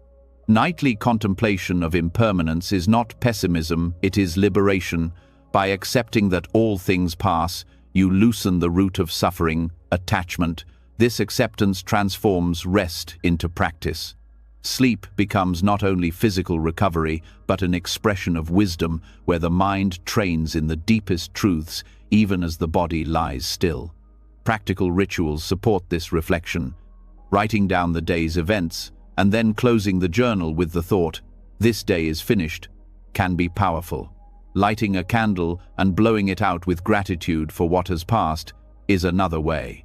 Even something as simple as washing your face with awareness that you are cleansing not only the body but the day itself becomes a reflection of impermanence. These rituals mark the transition, teaching the mind to release.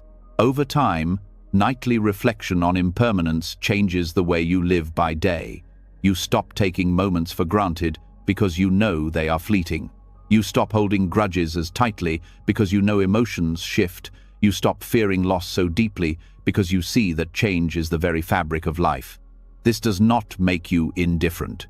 It makes you alive. By practicing each night, you train the heart to embrace both joy and sorrow without clinging, resting in a peace that no change can disturb. To lie down with awareness of impermanence is to free yourself from the weight of permanence.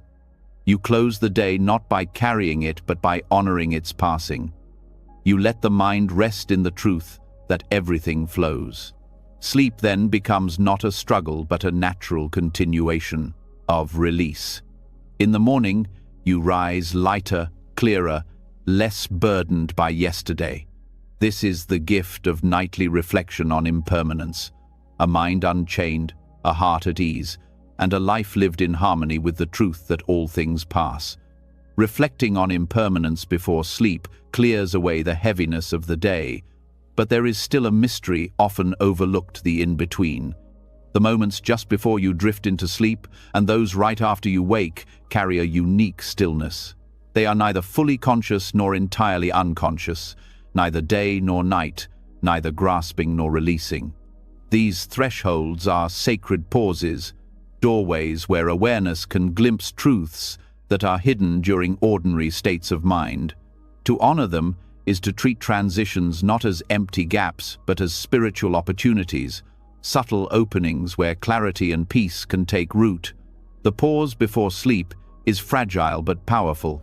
It is the last moment where you can consciously shape the quality of your rest. Thoughts and emotions here seep into the subconscious, coloring dreams and the state in which you awaken. Meeting this pause with care transforms the night. Instead of tumbling into sleep with scattered worries, you can enter with intention, allowing the mind to soften gently into silence. This is not control, it is awareness, a recognition that how you cross the threshold matters. The pause upon waking carries equal importance. Many rush past it, grabbing devices, rushing into routine, forgetting the quiet clarity that arises in those first breaths of the day. Yet in this space, the mind is still free from the full weight of identity and memory. It is open, receptive, and pliable.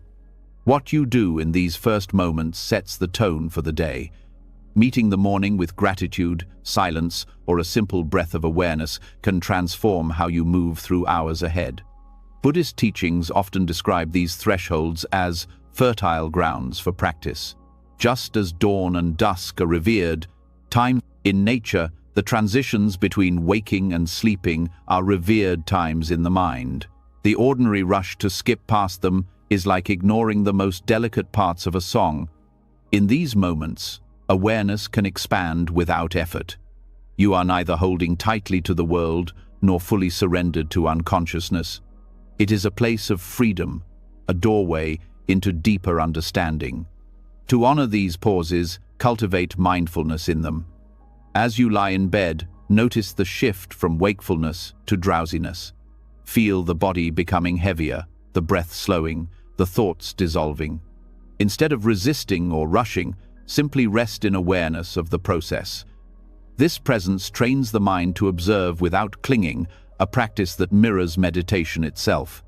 Over time, you may even notice the exact moment consciousness slips, not as something to control, but as something to witness with reverence. Upon waking, do the same. Before moving, pause.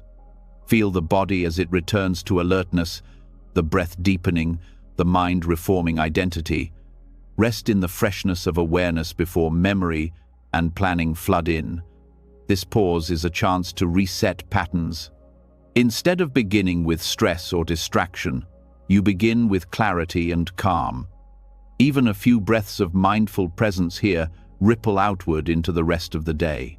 These sacred pauses are also doorways into understanding impermanence. Both transitions remind you that states of consciousness are not fixed. Wakefulness dissolves into sleep, sleep dissolves into wakefulness, just as life itself moves through constant change. By honoring the thresholds, you practice releasing attachment to any one state. You see more clearly that identity, thought, and experience are fluid, arising and passing like waves. This recognition reduces fear and strengthens acceptance. There is also a spiritual dimension to these transitions. Tibetan Buddhism teaches that the moment of death resembles the transition from waking to sleep, and the moment of rebirth resembles the transition from sleep to waking. By practicing awareness in these nightly and daily thresholds, you prepare the mind to meet greater transitions with peace. Each pause becomes rehearsal, building familiarity with the art of letting go and the art of beginning anew. Practical rituals can help anchor this practice. Before sleep, repeat a phrase such as, "May I rest in peace and rise in clarity." Let it be the last imprint on the mind. Upon waking, begin with gratitude. Thank you for another day to live wisely. These simple phrases shape the mind's entry and exit, infusing both sleep and waking with intention. They are not rigid formulas, but gentle reminders that the transitions are sacred, worth attention and care.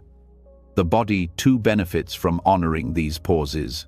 Entering sleep with calm reduces tension in muscles, steadies the heartbeat, and supports deeper rest. Waking slowly allows the nervous system to shift smoothly from rest to activity, reducing stress and increasing resilience. By respecting the thresholds, you align with the natural rhythms of the body rather than forcing abrupt change. Silence is an ally here. Meeting both pauses without rushing into sound or distraction allows their depth to reveal itself. The mind, not bombarded by input, can settle more fully. Even a minute of silence before sleep and after waking creates space for peace to enter. This space is not wasted, it is where awareness expands. These pauses also offer opportunities for compassion. Before sleep, extend loving kindness to yourself and others, carrying goodwill into the night. Upon waking, extend the same to the day ahead. Compassion held in these moments lingers, shaping both dreams and waking actions. By linking compassion to the thresholds, you weave kindness into the very rhythm of your existence. Over time, the practice of honoring these pauses transforms your relationship with both night and day. Sleep becomes not just unconscious recovery, but sacred descent into rest. Waking becomes not just a return to tasks, but a renewal of purpose. Each transition becomes meaningful, teaching you that life is not only in the grand events but in the subtle passages between them. To live this way is to see thresholds as more than gaps. They are doorways, quiet, often unnoticed, yet full of possibility. When you step through them with awareness, you carry peace from night into day and from day into night. Rest becomes deeper, mornings brighter, and life itself more harmonious. The sacred pauses are gifts, waiting each night and each dawn, ready to teach you the art of presence if only you are willing to notice them. Honoring the sacred pauses between waking and sleeping teaches you to approach transitions with reverence, yet even these moments of stillness can be unsettled if the mind carries hidden weight. What often keeps people restless is not the body or the breath, but the quiet undercurrent of dissatisfaction, the feeling that something is missing, unfinished, or wrong. To dissolve this unease, another practice arises: gratitude. When gratitude becomes the pillow for the mind, tension softens, worries fade, and rest is no longer forced but welcomed. Gratitude is not just pleasant sentiment. It is a deep recognition of the gifts already present, a shift in perception that changes the quality of sleep and the clarity of waking.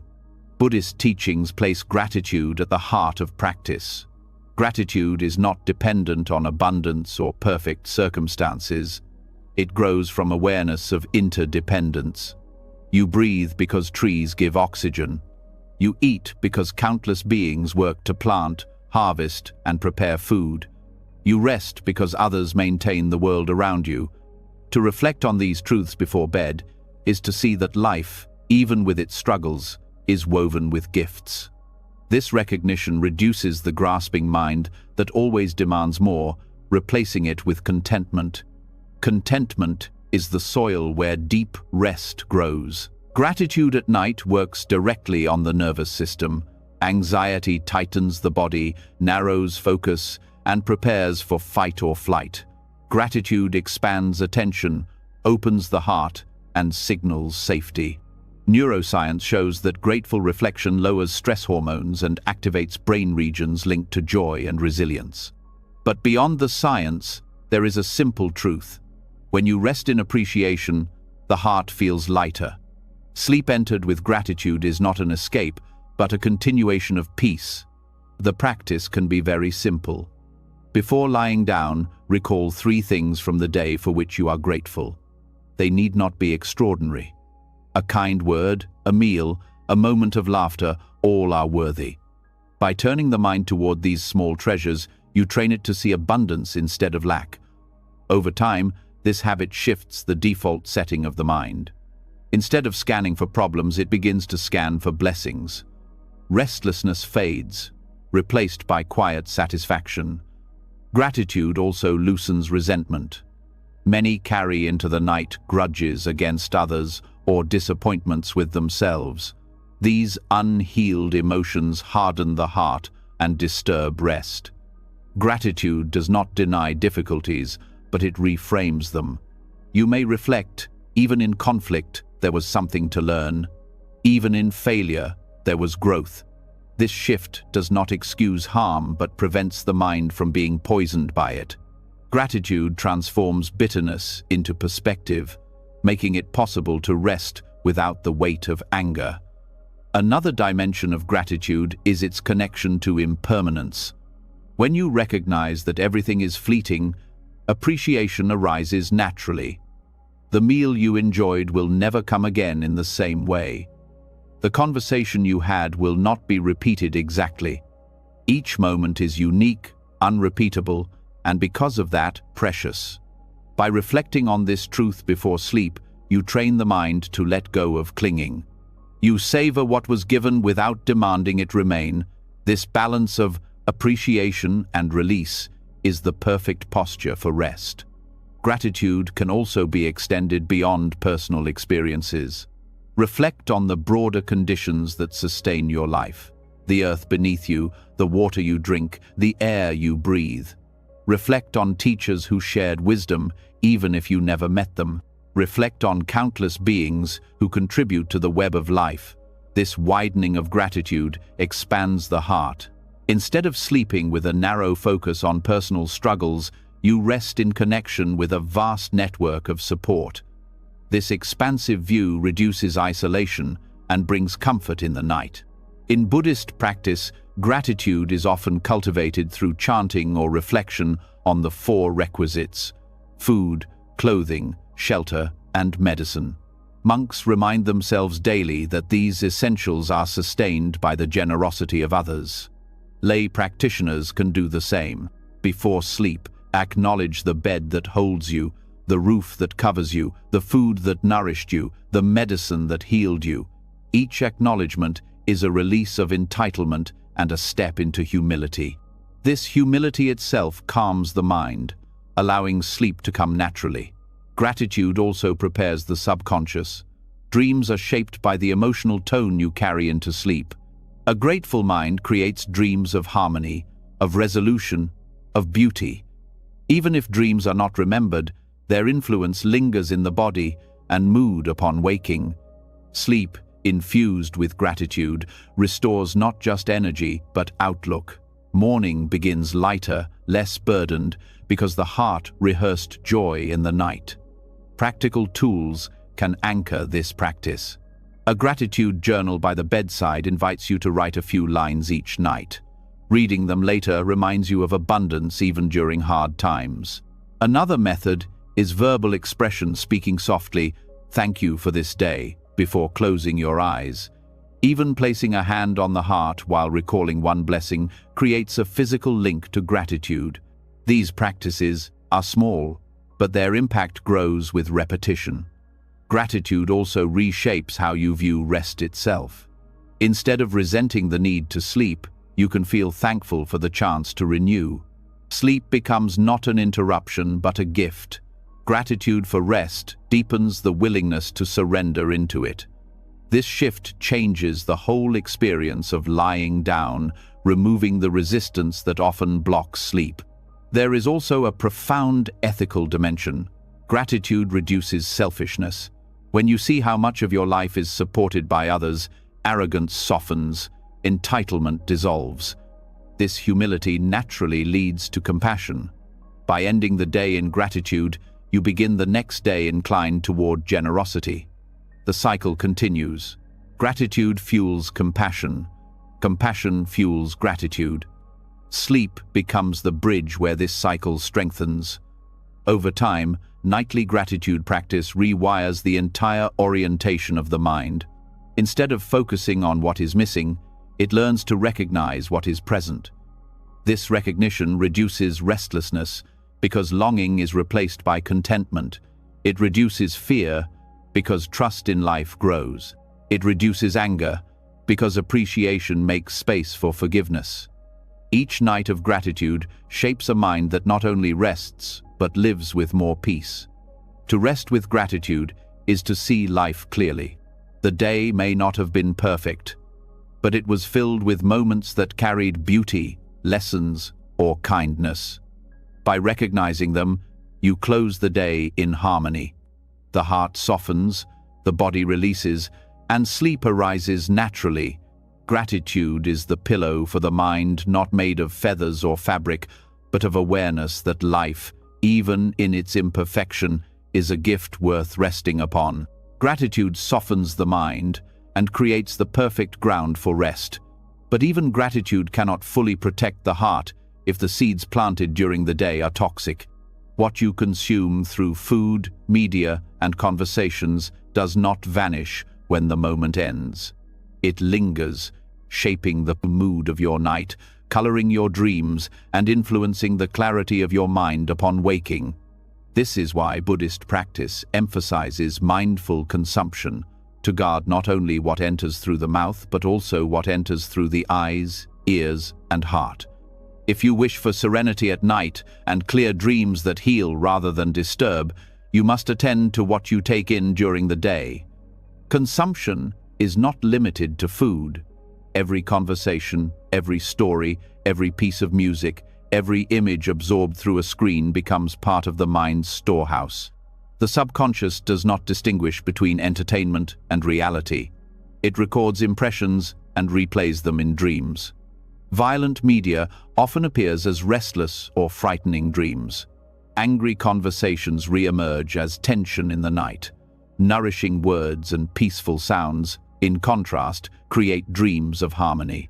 What you feed the mind is as important as what you feed the body, because both determine the quality of rest. Buddhism offers the teaching of sense restraint, which is not suppression but protection. Guarding the senses means choosing wisely what you allow in. At night, especially, this is critical. The last inputs before sleep often echo in the subconscious. If your final act is scrolling through distressing news or divisive arguments, do not be surprised if the night carries agitation. If instead your final act is reading something uplifting, listening to calm sounds, or sitting in silence, the night tends to reflect that peace. The mind is like a mirror, it shows what it was last shown. Food also plays a role.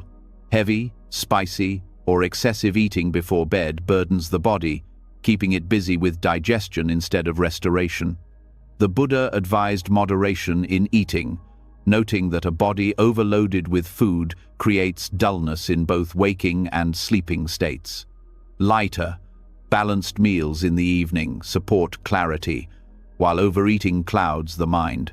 Modern science confirms this. Digestive discomfort and unstable blood sugar disrupt sleep cycles. Mindful eating, especially in the hours before bed, is therefore part of mindful consumption for clear dreams. Conversations, too, leave deep imprints. Words spoken in anger or gossip linger long after the exchange is over. The subconscious replays them, sometimes as restless dreams, sometimes as heaviness upon waking. Before bed, it is wise to avoid entangling discussions that stir the mind. Instead, choose conversations that bring warmth, laughter, or kindness. The tone of your last interactions often sets the tone for your night. In Buddhist practice, right speech is not only about avoiding harm in the moment, but about planting seeds of peace for the future, including your own sleep. Music and sound are subtle but powerful forms of consumption. Rhythms and tones affect the nervous system directly. Calming sounds slow the breath and heartbeat, preparing the body for rest. Harsh or agitated sounds stimulate adrenaline, even if unnoticed. The choice of what you listen to in the evening shapes the texture of your dreams. Sacred chants, gentle melodies, or natural sounds create serenity. Aggressive or chaotic sounds bring unrest. Just as food nourishes or harms the body, sound nourishes or unsettles the mind. The practice of mindful consumption extends to technology. Constant exposure to screens, especially at night, floods the eyes with artificial light that confuses the body's natural rhythm. Beyond light, the endless flow of information overloads the mind. Instead of winding down, the mind becomes overstimulated, struggling to process. By setting boundaries, turning off screens earlier, choosing what to watch carefully, limiting unnecessary input, you protect the clarity of your dreams. This is not deprivation but care. You choose not to drown the mind in noise, but to offer it space for peace. Mindful consumption also teaches restraint in mental diet. The mind feeds not only on what is external, but also on what it repeats internally. Replaying arguments, rehearsing fears, or fantasizing excessively are forms of consumption. They feed the mind with restlessness. Practicing mindfulness interrupts this cycle. By returning to breath or gratitude, you stop feeding agitation and begin feeding calm. This internal discipline is as important as external restraint. There is an ethical dimension as well. What you consume is not neutral. It influences how you act toward others. A mind filled with violent images is more prone to harshness. A mind filled with kindness is more prone to compassion. By consuming wisely, you are not only protecting your sleep but also shaping your character. The Buddha's teaching of right livelihood extends to right consumption. What you take in supports or hinders your path. Dreams become a reflection of this ethical diet. Practical steps can make this teaching tangible. Choose evening meals that are nourishing but not heavy. Create a buffer before bed free from screens or upsetting content. End conversations with kindness rather than conflict. Replace harsh sounds with silence or gentle music. Spend a few minutes reflecting on what you took in during the day and whether it brought peace or disturbance. These small acts accumulate, reshaping both sleep and waking life. Mindful consumption also cultivates freedom. Without awareness, you become a prisoner of habit, constantly taking in whatever is offered: endless media, unhealthy food, draining conversations. With mindfulness, you choose. You are no longer pulled by impulse but guided by wisdom. This freedom brings serenity because you know that you are planting seeds consciously. At night, the dreams that arise are not accidents but the natural fruit of choices made with care. Over time, this practice deepens clarity. Sleep becomes lighter, dreams less chaotic, mornings brighter. The mind, no longer clouded by toxic input, rests in its natural state of peace. You see more clearly how everything you consume shapes not only your night but your entire life. Mindful consumption is therefore not a restriction but a liberation. It aligns your daily choices with your deepest wish to live and rest with serenity. To rest with clear dreams, you must feed the mind and body with clarity. Every word, every bite, every sound, every image becomes part of this diet. When chosen with mindfulness, they create the conditions for peace. When chosen carelessly, they create agitation. The teaching is simple but profound. You become what you consume. By taking care with what enters, you take care of what unfolds within. And when night falls, you find not chaos but calm, not confusion but clarity, resting in the serenity you have cultivated through mindful choice. Mindful consumption clears the ground for serenity, but even with careful choices, there are nights when sleep does not come. The body may be still, yet the mind refuses to quiet. Many treat these hours as punishment, lying in frustration, counting minutes, wishing for escape. But Buddhism teaches that every state of being carries potential for practice. Even sleeplessness can be a teacher. When reframed with awareness, insomnia becomes a night path, an invitation to deepen mindfulness rather than a problem to be solved. The first shift is to release resistance. Much of the suffering of insomnia is not the wakefulness itself, but the anger and fear that accompany it. I will be exhausted tomorrow. Why can't I sleep like others? These thoughts tighten the body and agitate the mind further. Instead of resisting, practice acceptance. I am awake, and this is my practice now. This softening reduces tension. The body may still be restless, but the heart is calmer. The simple act of dropping judgment transforms insomnia from enemy to opportunity. Wakefulness at night creates a rare silence. The world is quiet, distractions are minimal, and the usual demands of the day are absent. This silence, though often unwanted, is fertile ground for mindfulness. Use it to observe the breath, the sensations in the body, or the flow of thoughts without clinging. The absence of external noise allows you to hear the subtler layers of mind. Insomnia becomes not wasted time but meditation time, where awareness deepens naturally. Insomnia also teaches impermanence. Even the longest night eventually ends. Rest may not arrive when desired, but fatigue will pass, and the next night will bring another chance. Observing this truth reduces panic. You see that sleeplessness is not permanent, just as no state is permanent.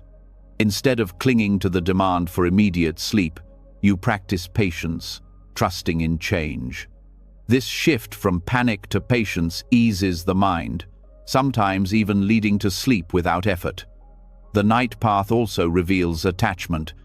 Often sleeplessness arises because the mind clings to worries, unfinished work, or imagined futures. By observing what thoughts repeat during insomnia, You learn what the mind holds most tightly. These insights are valuable. They show you where attachments remain hidden during the busyness of day. By meeting them at night with awareness, you begin to loosen their grip. The wakeful hours become teachers, pointing directly to the roots of suffering. Compassion can also be cultivated in insomnia. Many feel isolated in wakefulness, as if they alone are struggling while the world rests. But countless others lie awake in that same hour: parents tending to children, workers on night shifts, people suffering illness or grief. By extending compassion to them silently, may they find peace, may they rest. You transform loneliness into connection. This practice of metta shifts the mind from self-pity to generosity, easing restlessness. The body itself can be included in this practice. Instead of fighting wakefulness, use the time to scan the body with mindfulness, relaxing each part gently. This is not a trick to force sleep, but an act of care. Even if sleep does not come, the body still receives restoration through relaxation. Over time, this practice teaches that rest is more than sleep. It is also the release of tension and the cultivation of ease in the body. Insomnia also reveals the illusion of control. Sleep cannot be commanded. The harder you chase it, the further it runs. This truth mirrors many aspects of life where grasping only increases suffering. By sitting with wakefulness, you learn surrender. You see clearly that control has limits, and peace comes not from force, but from letting go. This lesson, learned in the middle of the night, becomes wisdom you carry into daily life. Another dimension of the night path is creativity. The mind, unbound by routine, sometimes opens in unexpected ways during sleeplessness. Insights, ideas, or clarity about life's questions may arise. Instead of dismissing them, note them gently, perhaps writing them down, then return to stillness. This openness transforms insomnia into a space for discovery. The very hours once feared become a wellspring of insight. Buddhism also teaches that mindfulness does not require ideal conditions. Many wait for silence, comfort, or peace to practice. Insomnia challenges this. It demands mindfulness in discomfort, in agitation, in longing. By practicing here, you strengthen resilience. If you can meet wakefulness at 3 a.m. with calm awareness, you can meet the challenges of the day with the same presence. The night path is training in endurance and patience, qualities essential for liberation. There is also a profound connection between insomnia and compassion for yourself. The instinct is often to scold. Why can't I sleep? What's wrong with me? This self-criticism deepens suffering. Instead, treat yourself with the same kindness you would offer a child unable to rest. Place a hand on your heart. Breathe softly and say, "It's okay to be awake. You are safe." This gentle acceptance reduces fear and allows the heart to soften. Even without sleep, the body rests in compassion. Insomnia also invites reflection on mortality. Each night of wakefulness is a reminder that control over body and mind is limited. This can be frightening, but it can also be liberating. By facing this truth, you stop demanding perfection from life. You learn to meet uncertainty with openness. The sleepless night becomes a teacher of impermanence and death, not to create despair, but to deepen gratitude for each moment of rest when it does come. Practical steps can support this reframing. Keep the room dim and calm, but do not force sleep. If thoughts race, watch them as clouds passing. If restlessness rises, shift attention to breath or sensations in the hands and feet. If despair appears, practice compassion phrases. May I be at ease, may I find rest. These practices do not guarantee sleep, but guarantee peace, even in wakefulness. And sometimes, paradoxically, when you stop demanding sleep, it arrives on its own. Over time, walking the night path changes your relationship with insomnia. Fear is replaced with curiosity, resistance with acceptance, loneliness with compassion. You stop measuring nights by hours of sleep and start seeing them as opportunities for practice. Some nights you rest deeply, others you stay awake, but both become part of the path. In this way, insomnia ceases to be an enemy. It becomes a teacher, guiding you toward patience, compassion, and wisdom. To live this way is to see wakefulness not as failure but as practice. The night, whether filled with sleep or silence, is still sacred. Every moment carries the potential for awareness. By reframing insomnia in this way, you transform suffering into training, disturbance into mindfulness, and sleepless nights into steps on the path of awakening. Walking the night path of insomnia reveals that even wakefulness can be a teacher, but there is another lesson waiting beneath both sleeplessness and deep rest. Each night, whether you fall asleep easily or struggle for hours, the same truth unfolds. Sleep is a rehearsal for letting go. The body surrenders its grip, the mind dissolves its identity, and consciousness slips into a state where the usual sense of self no longer operates. Buddhism calls this release a small death, and to practice it mindfully is to prepare for the great transition that awaits every living being. In this way, sleep becomes not just recovery, but a daily practice of death and rebirth. Ego clings to continuity. It insists, I am this person, with this name, these responsibilities, these possessions. Yet when you sleep, that entire structure dissolves. The mind no longer calls itself by name, no longer insists on status or role. Even memory and control fade. What you consider self is temporarily gone. Each morning, the mind rebuilds the identity as if reborn. Seeing this cycle with awareness loosens attachment to ego. You realize that what you call I is not permanent but a pattern that appears and disappears with consciousness.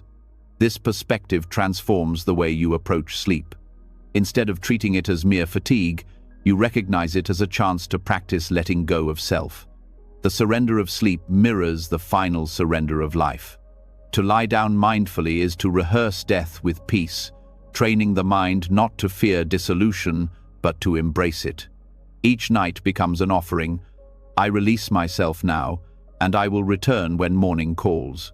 This gentle practice reduces fear, not only of sleep, but of impermanence itself. Dreams highlight this teaching further. In dreams, identity is fluid. You may take on different roles, see yourself from outside, or shift between characters without resistance. The self that felt so solid in waking life bends easily in the dream world. This reveals the emptiness of fixed identity. What you take to be unshakable I is shown to be a construct, flexible and impermanent. When you reflect on this upon waking, ego's hold loosens. You learn to wear identity more lightly, knowing it is a role, not a permanent truth. Nightly release of ego also teaches humility.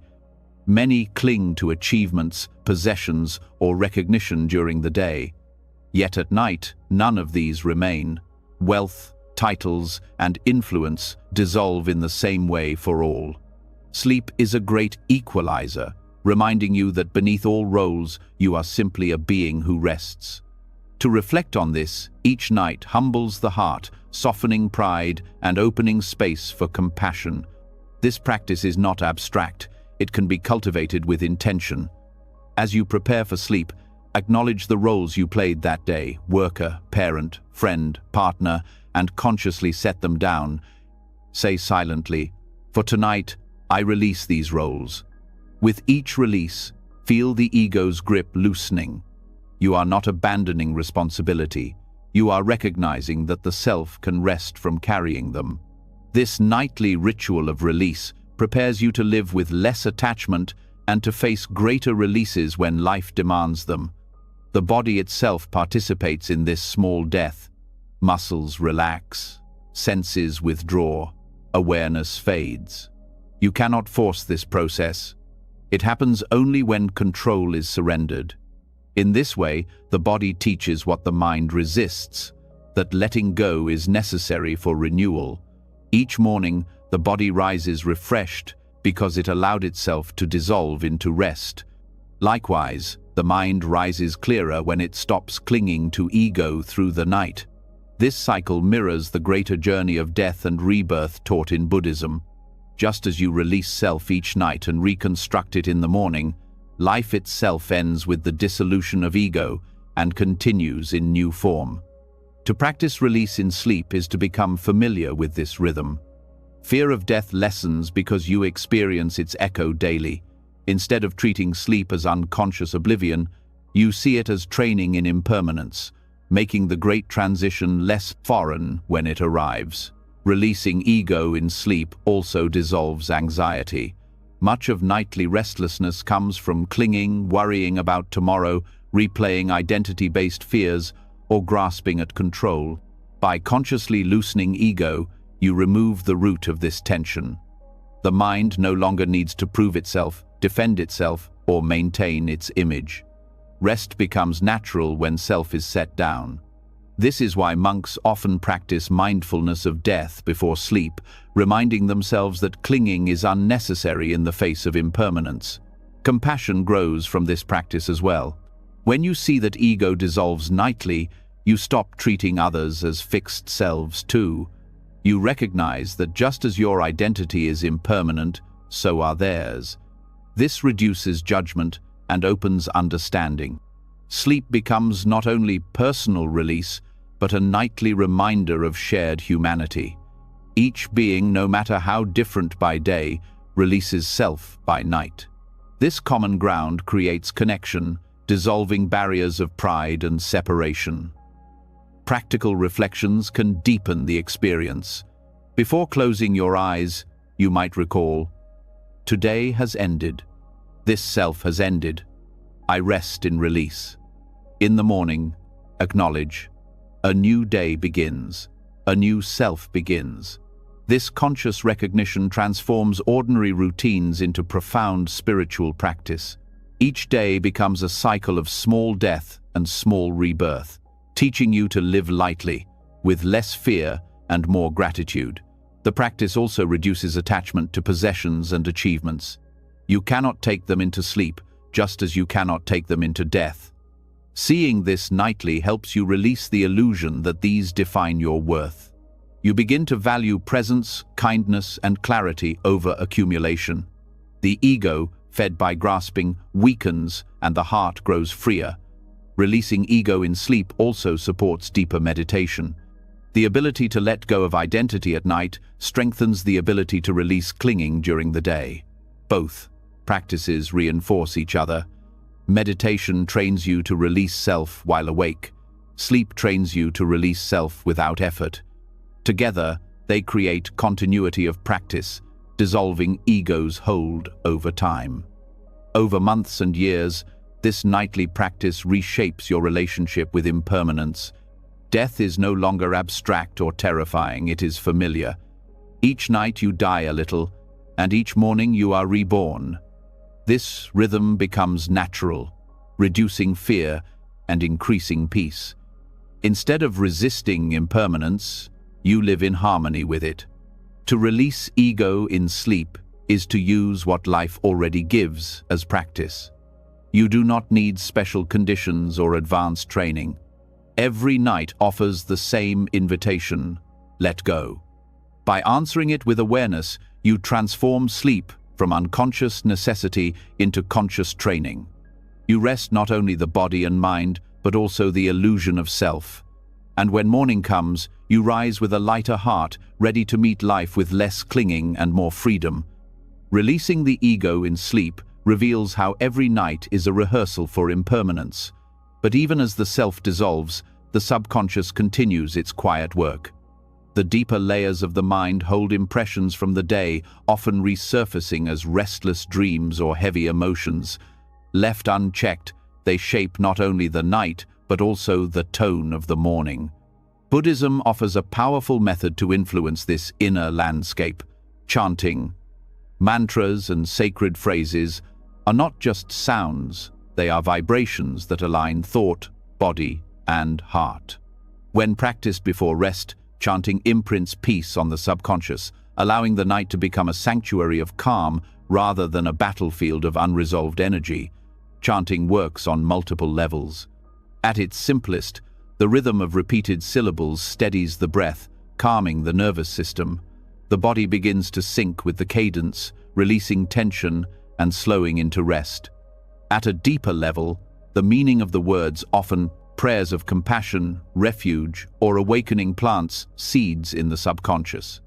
These seeds grow through the night, shaping dreams with harmony and mornings with clarity. Beyond words, even the sound itself carries power.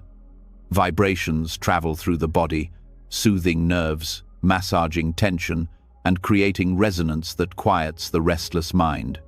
Different traditions use chanting in unique ways, but the principle remains the same. Sound reshapes inner states.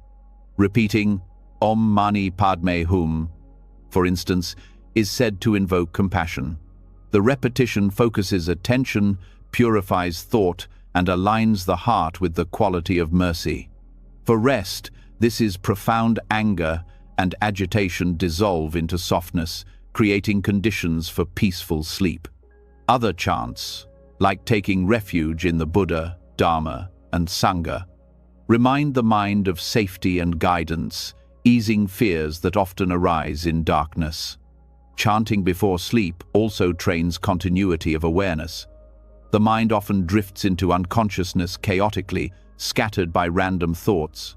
By repeating a mantra until rest arrives, you bridge waking and sleep with mindfulness. The last impression the subconscious receives is not worry or distraction, but sacred sound. This continuity shapes the night. Even if you do not remain conscious of the mantra, its echo lingers, carrying the vibration of peace into dreams. The practice also helps with emotional purification. During the day, unresolved emotions accumulate: resentment, longing, regret. Chanting transforms these emotions without suppressing them.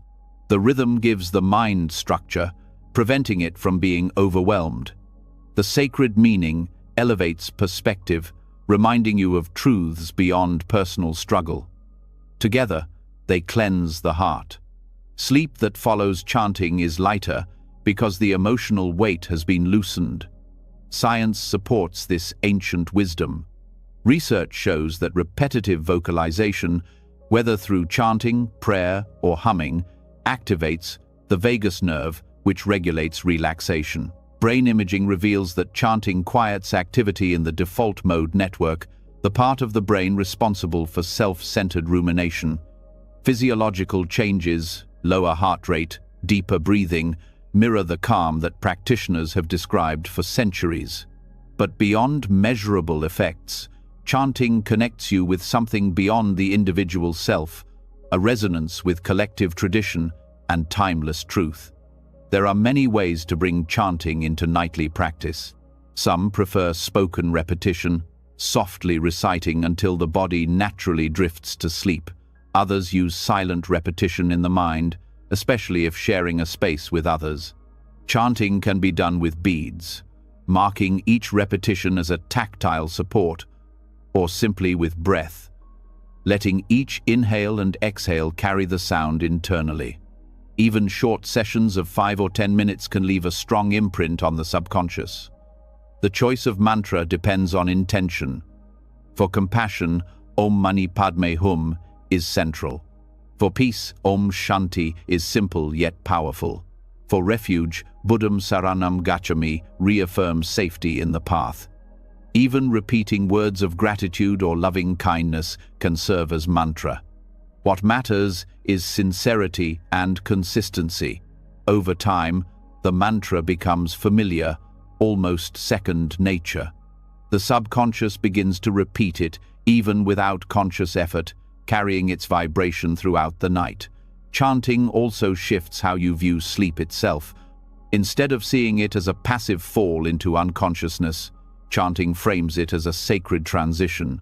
The act of repeating sacred sound marks the closing of the day with reverence. Just as monks chant before meals to sanctify food, chanting before sleep sanctifies rest. The night becomes part of practice, not separate from it. This reverence changes your relationship with rest, making it not only recovery but spiritual alignment. Another gift of chanting is that it dissolves fear of darkness. Many people experience anxiety at night when silence magnifies uncertainty. Chanting fills this silence with meaning. The vibration becomes a companion, a reminder that you are not alone. The sound links you to countless practitioners across centuries who have chanted the same syllables. In this way, chanting creates community even in solitude. The subconscious rests more easily when it feels held, and chanting provides that holding.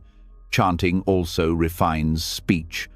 Words spoken throughout the day may be careless, harsh, or rushed. By ending the day with sacred words, you balance this tendency. You remind the subconscious of the power of speech to heal rather than harm. Over time, this practice influences waking life. Speech becomes gentler, more mindful, because the mind has been trained nightly in the vibration of wholesome sound. Dreams, too, reflect this refinement, becoming less entangled in conflict and more aligned with harmony. Practical integration of chanting is flexible. You may choose to chant while sitting before lying down, or you may lie down and let the repetition carry you into sleep.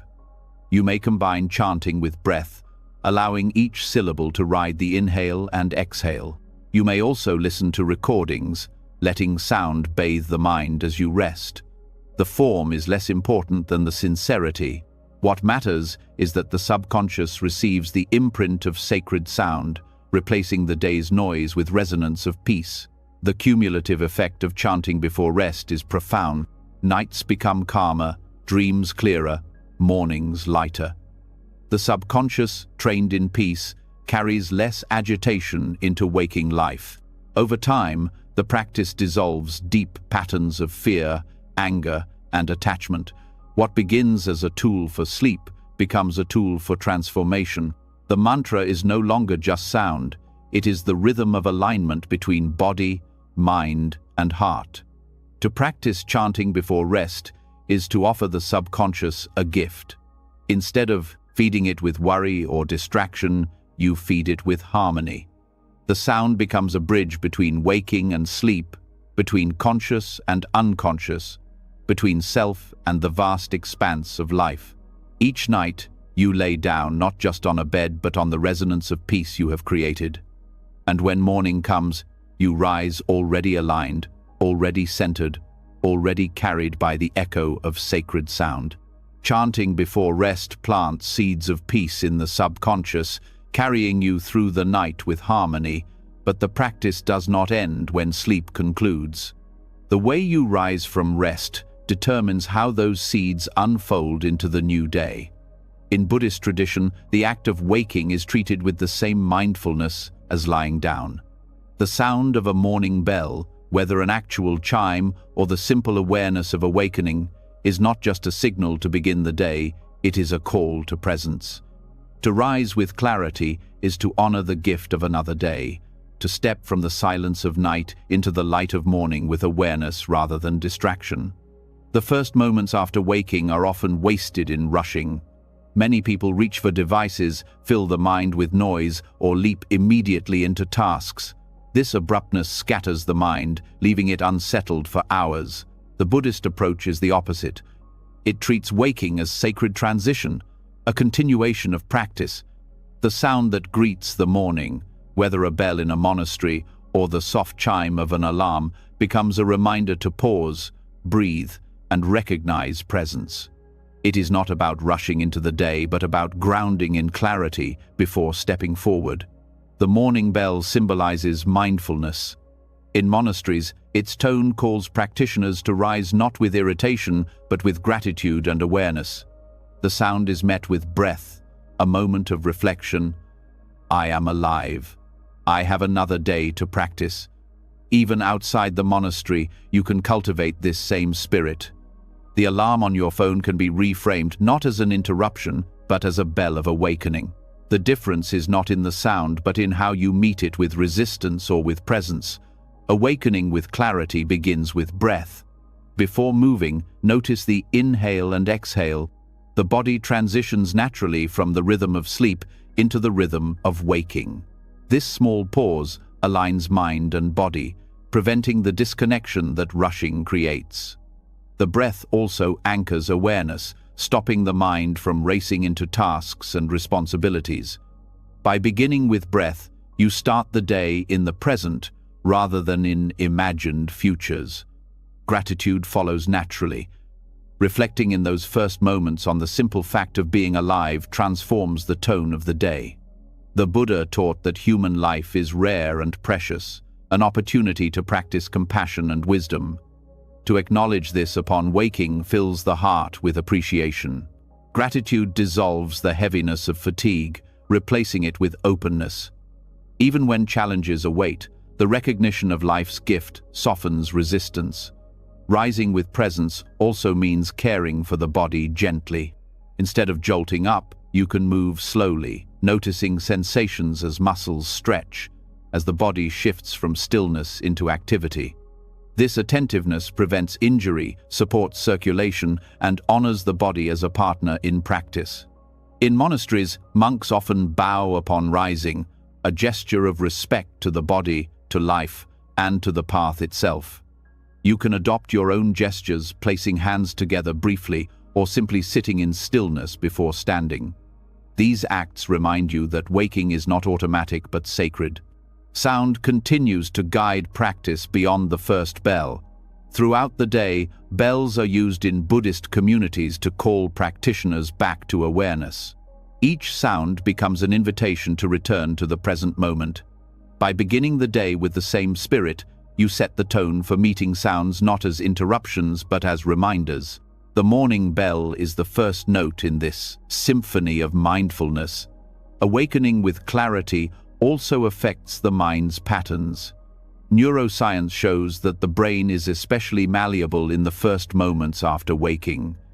What you focus on here imprints strongly. If you begin with anxiety, the brain carries that tone forward. If you begin with presence and gratitude, the brain builds calm as the foundation. This is why Buddhist practice emphasizes intention upon waking. The morning bell is a cue not only to rise, but to set the direction of the mind for the day. Practical rituals support this intention. You might recite a short reflection such as, "I wake to serve with compassion," or "May this day be used wisely." You might drink water slowly, treating it as a ritual of renewal. You might take a few steps in silence, anchoring awareness in movement. These acts may seem small, but they transform waking from automatic habit into conscious choice. Each becomes a seed planted at dawn, shaping the unfolding of the day. The morning bell also teaches impermanence. Each day is new, never to return. The person who wakes is not the same as the one who went to bed. Cells have changed, thoughts have shifted, time has passed. To recognize this is to see that each morning is a rebirth. You are offered another chance to live with clarity, to speak with kindness, to act with wisdom. Meeting this truth at waking reduces regret and fuels purpose. You stop sleepwalking through mornings and begin living them with awareness. Silence in the first moments after waking is another essential practice. Before speech, before screens, allow space. This silence protects the clarity gained through sleep. It prevents the mind from scattering into noise. In Buddhist monasteries, mornings are often kept quiet for this reason. Even in modern life, you can preserve a small pocket of silence before rushing into interaction. This silence becomes a continuation of noble silence at night, carrying peace into the new day. Awakening to the morning bell is also about compassion. When you wake with presence, you rise not only for yourself but for others. The clarity you carry into the day shapes your interactions. A mind that began with irritation spreads unrest. A mind that began with peace spreads calm. By treating waking as practice, you ensure that what you bring to the world is beneficial. Rising becomes service, another step in the bodhisattva path of living for the welfare of all beings. The practice also reshapes how you see time. Instead of rushing, you learn to meet each moment as complete. The first minutes of the day are no longer obstacles to be hurried through, but opportunities to ground in awareness. This change ripples forward. If you begin slowly and mindfully, you are more likely to carry that rhythm into later hours. The morning bell is the anchor, keeping you steady in the current of the day. Over time, treating waking as sacred transforms your relationship with mornings entirely. No longer a struggle against fatigue or an irritation against alarms. Mornings become renewal. Each rising is a reminder of impermanence, gratitude, and opportunity. The sound that begins the day is no longer harsh. It is a call to presence. And by answering it with awareness, you align yourself with the wisdom of the path from the very first breath. To awaken to the sound of the morning bell is to live intentionally. It is to meet the transition from night to day with clarity, presence, and gratitude. It is to honor waking as practice, not as accident. And when this becomes habit, every day begins not in distraction but in peace, carrying you forward with the strength and clarity that mindfulness alone can bring. Awakening to the sound of the morning bell shows how the first breath of the day can anchor presence, yet the practice of mindfulness is not limited to beginnings. It also belongs in the quiet hours when you return to rest. The body may lie down seeking comfort, but the mind often remains caught in tension, replaying tasks, clinging to worry, or drifting into dullness. Buddhism teaches that rest itself can be turned into meditation, a living practice that dissolves stress and restores balance. When lying down is approached with awareness, it ceases to be mere sleep preparation. It becomes a sacred posture of mindfulness where peace arises naturally from attention itself. Rest becomes meditation when awareness accompanies the body. In sitting meditation, posture, breath, and focus align to anchor the mind. When lying down, the same principles apply. The body is supported by the bed, free from the need to hold itself upright. This physical ease creates an opportunity. With no effort to maintain balance, awareness can flow more gently into the sensations of breathing, the rise and fall of the belly, or the spreading release of muscles. Instead of collapsing unconsciously, you rest in the unfolding of presence. This practice dissolves stress because stress thrives on unconscious patterns. Worries cycle endlessly when left unattended. By bringing gentle attention to the body, to breath, and to the mind's movements, you interrupt this cycle. Awareness is like light in a dark room. It reveals what is happening without judgment. When the mind sees clearly, its grip on tension loosens, the shoulders soften, the jaw releases, the heartbeat steadies. Rest is no longer resistance to stress, but the ground where stress dissolves naturally. Lying down meditation also teaches acceptance. Unlike sitting, where posture demands alertness, lying down often leads toward drowsiness. Instead of fighting it, you include it in practice. Awareness of drowsiness becomes part of meditation. You notice how consciousness shifts, how clarity fades, how thoughts blur. This observation itself is practice, showing you the impermanence of mind states. By accepting drowsiness rather than resisting, you rest more fully, whether or not sleep comes. The method can begin simply. Once you lie down, pause before closing your eyes. Take 3 slow breaths, acknowledging the shift from activity to rest. Then, let your attention rest on the body. Notice the contact with the bed, the distribution of weight, the areas of tension and release. Move attention slowly through the body, not forcing relaxation, but allowing awareness itself to soften each area. This is body scanning, a meditation adapted to rest. It quiets both body and mind, guiding them into harmony. Breath remains the central anchor. Following its rhythm without control allows the nervous system to shift into calm. Each inhale is a gentle acceptance of life. Each exhale is a release of tension. This rhythm continues naturally, even without effort. By resting attention here, you dissolve the need to chase thoughts. The breath becomes a quiet lullaby, steady and trustworthy. Over time, the mind learns to associate lying down not with worry, but with this rhythm of peace. Turning rest into meditation also reshapes how you view sleep. Often people approach sleep with demand, "I must sleep now." This pressure creates anxiety, but when rest itself is treated as meditation, the goal shifts. Sleep may come, but even if it does not, you are still practicing. The body receives relaxation, the mind receives clarity. Insomnia loses its sting because the night is not wasted. Every moment of mindful rest becomes nourishment, whether or not unconsciousness arrives. This practice also connects deeply with compassion. As you rest, extend kindness to the body for carrying you through the day. Thank it for its strength, forgive it for its limits, and allow it to release. Extend kindness to the mind for its efforts, even its worries. By holding yourself with compassion in this posture, you create the emotional safety needed for deep rest.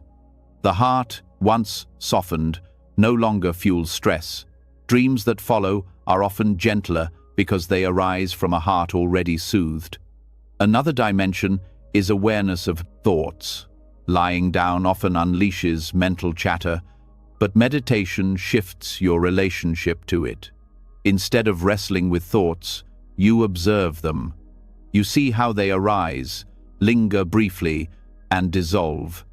You notice patterns without judgment. Over time, this observation weakens identification. The mind learns that it is not bound by thoughts, it is the awareness that sees them. This recognition dissolves stress at its root, because much of stress comes from believing every thought is true. Silence supports this practice. Lying in a quiet space, free from external noise, allows you to hear the subtler sounds within, the heartbeat, the rhythm of breath, the hum of stillness. This silence is not empty, but alive. Resting in it is meditation in itself. In Buddhist practice, silence is honored because it opens space for awareness. By embracing it while lying down, you deepen your connection to the present moment.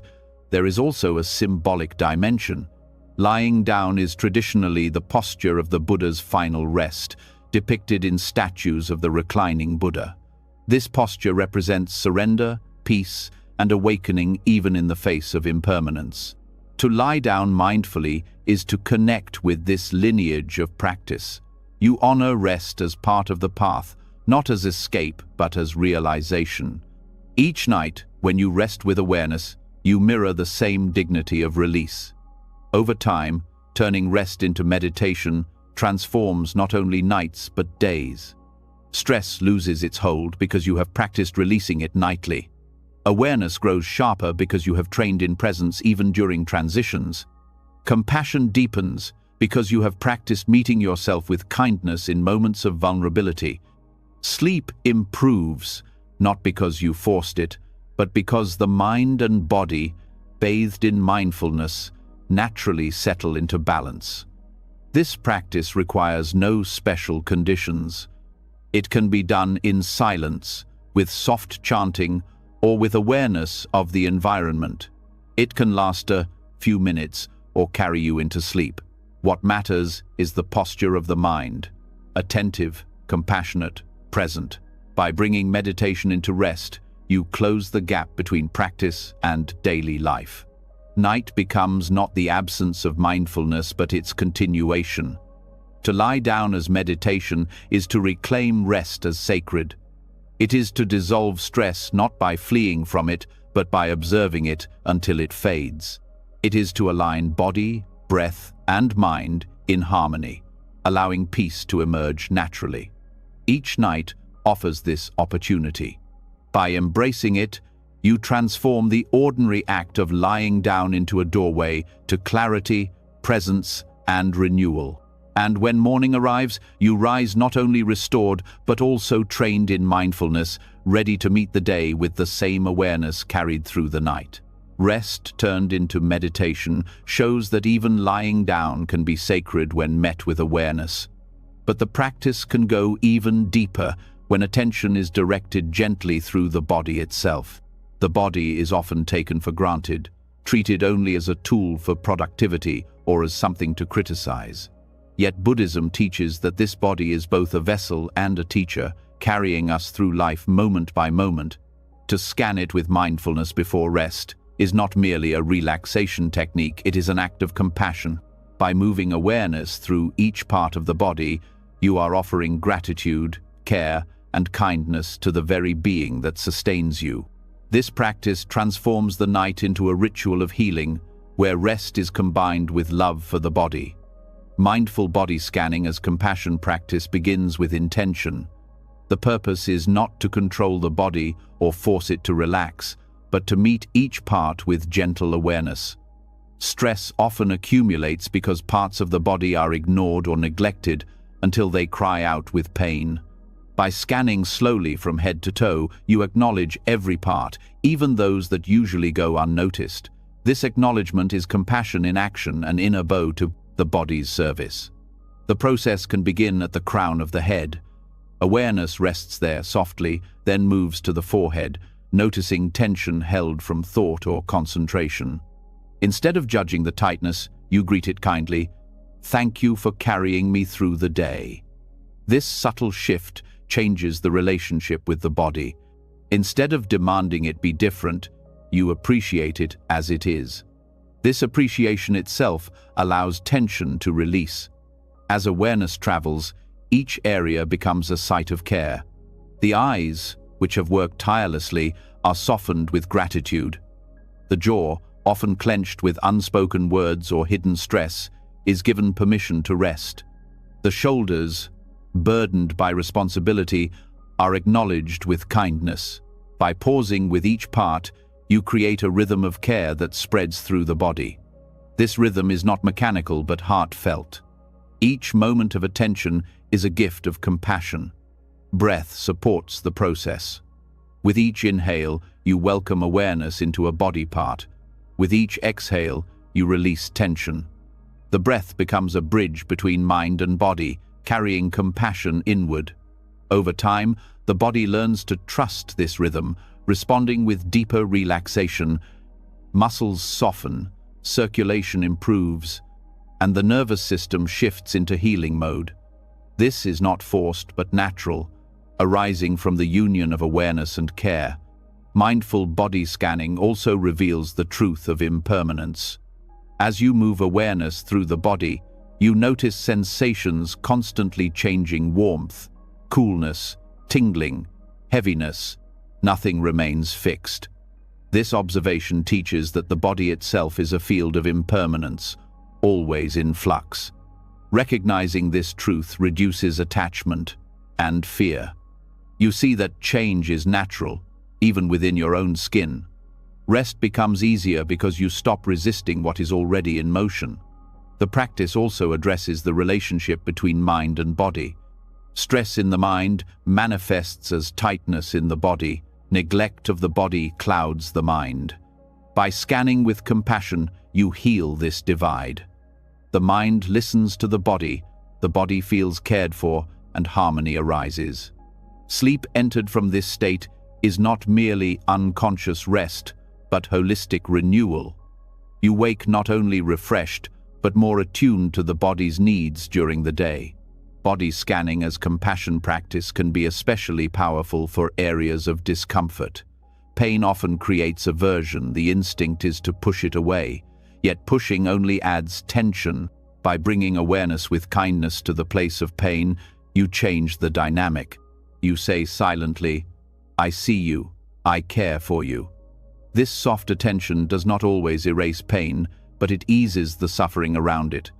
The body feels less abandoned, and the mind less fearful. This compassionate approach transforms the experience of discomfort into practice.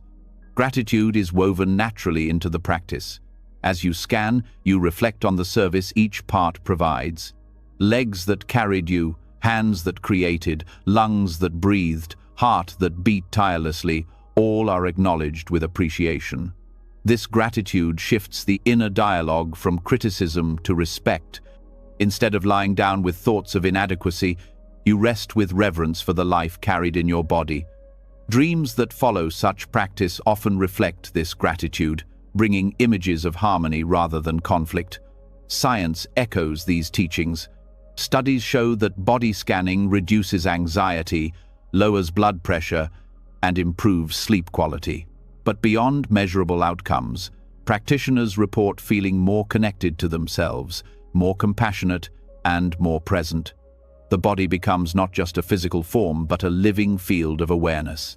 This perspective changes how you live, not just how you sleep. Practical application is simple but profound. As you lie down, close your eyes and bring awareness to the crown of the head. Move slowly downward, pausing with each part. Offer kindness, release, tension, breathe deeply.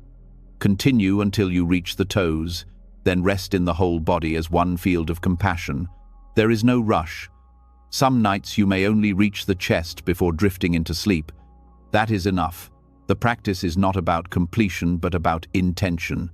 Over time, mindful body scanning reshapes the way you relate to the body daily. You notice tension earlier, respond with care sooner, and live with greater respect for your physical being. Compassion ceases to be abstract, it becomes embodied. Rest transforms into a nightly ritual of kindness, and life itself reflects this gentleness. To practice mindful body scanning as compassion is to turn rest into an act of love. It is to see the body not as obstacle or tool, but as companion. It is to honor its service with attention and care. Each night offers this chance.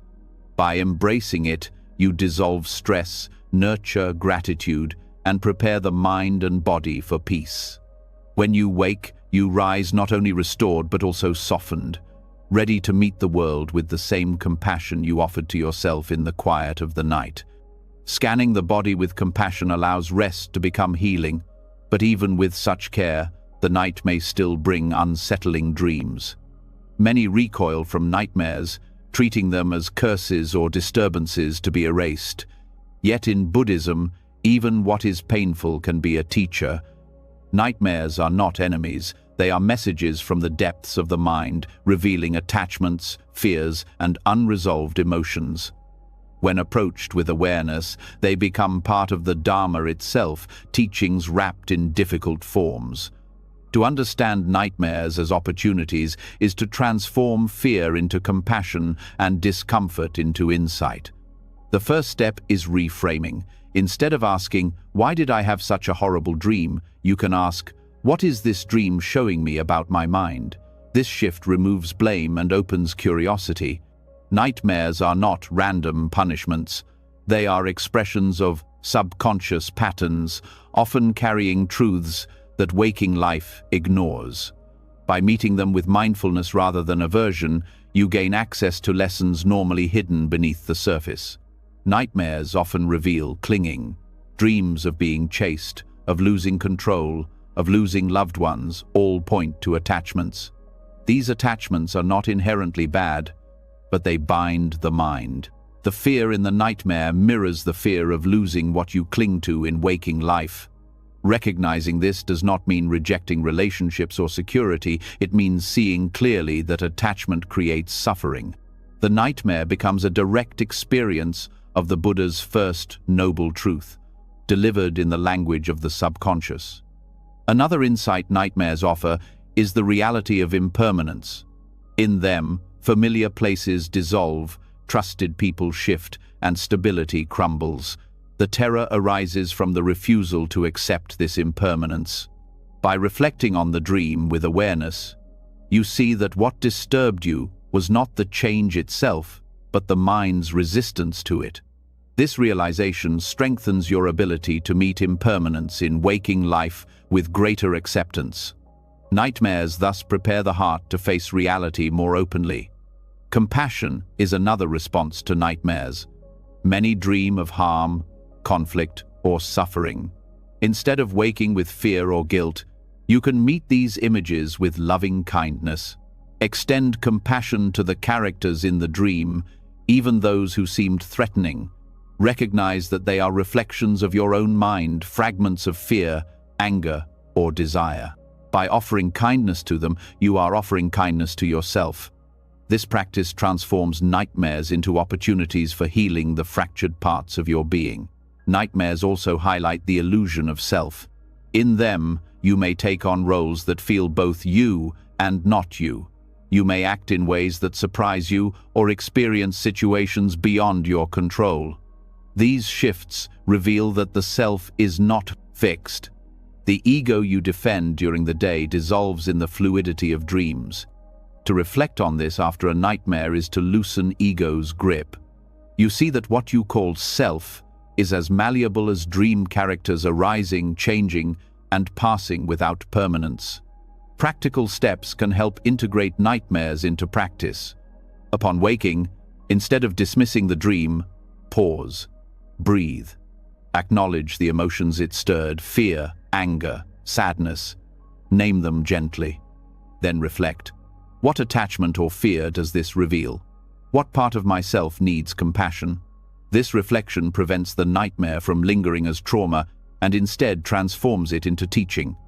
Writing the dream down can deepen this process, giving form to insights that might otherwise fade.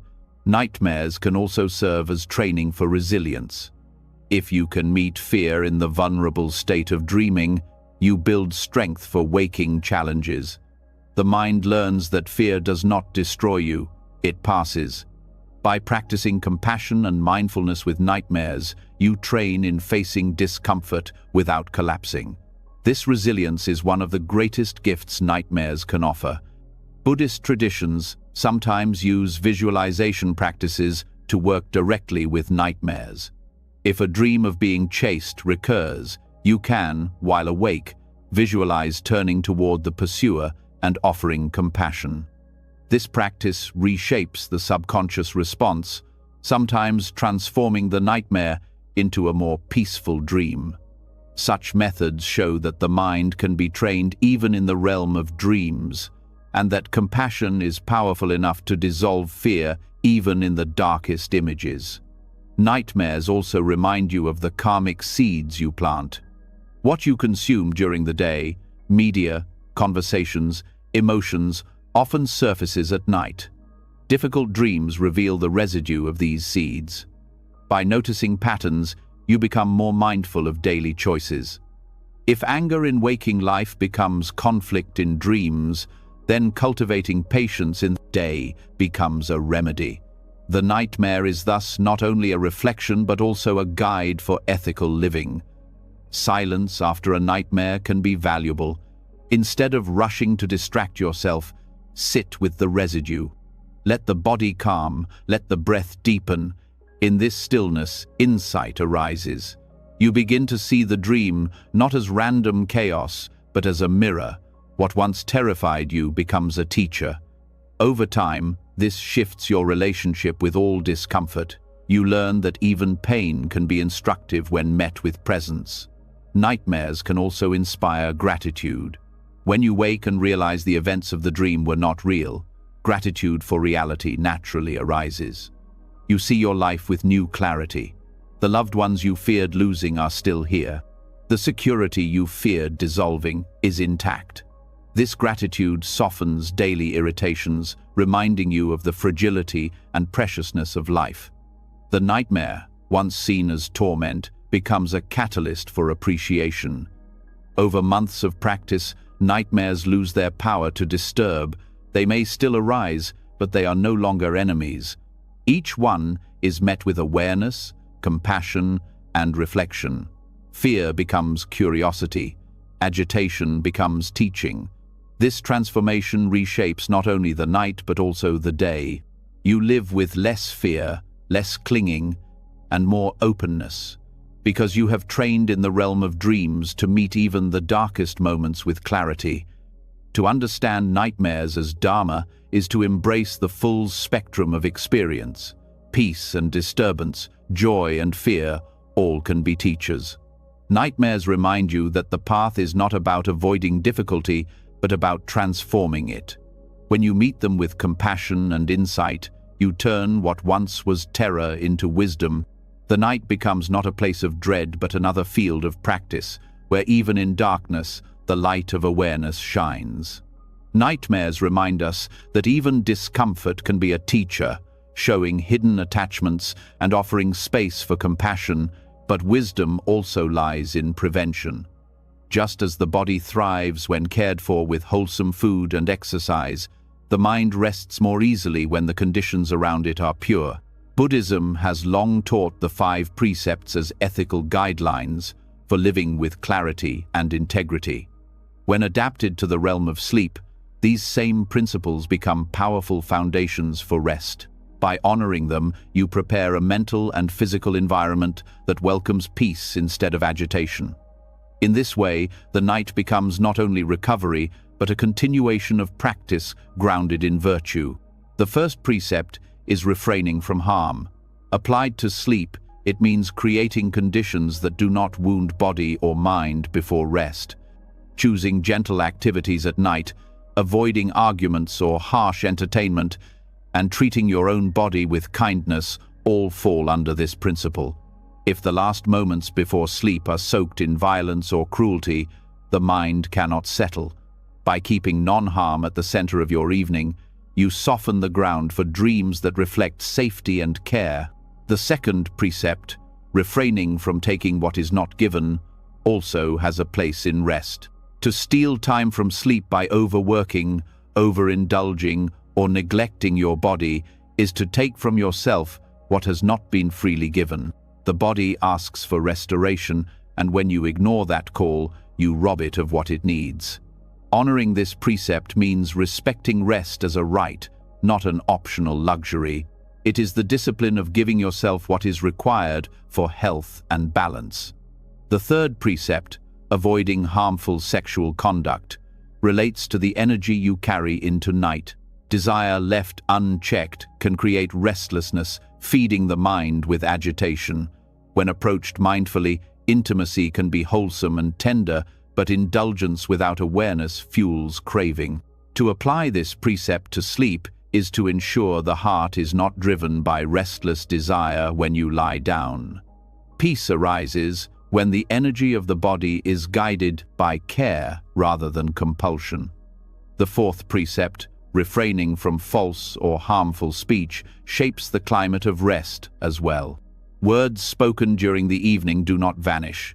They echo in the heart and return in dreams. Gossip, lies, or harshness linger in the subconscious, while words of kindness ease the heart. By practicing right speech before bed, you purify the mind's atmosphere. Silence itself can be a form of this precept, choosing not to fill the night with noise but to let quiet carry you into rest. The fifth precept, avoiding intoxicants, is directly relevant. Substances that cloud the mind or agitate the body interfere with the natural rhythm of sleep.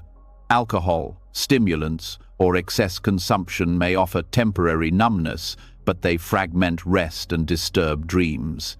To honor this precept in sleep hygiene is to approach rest with clarity, allowing the mind to settle naturally rather than by force.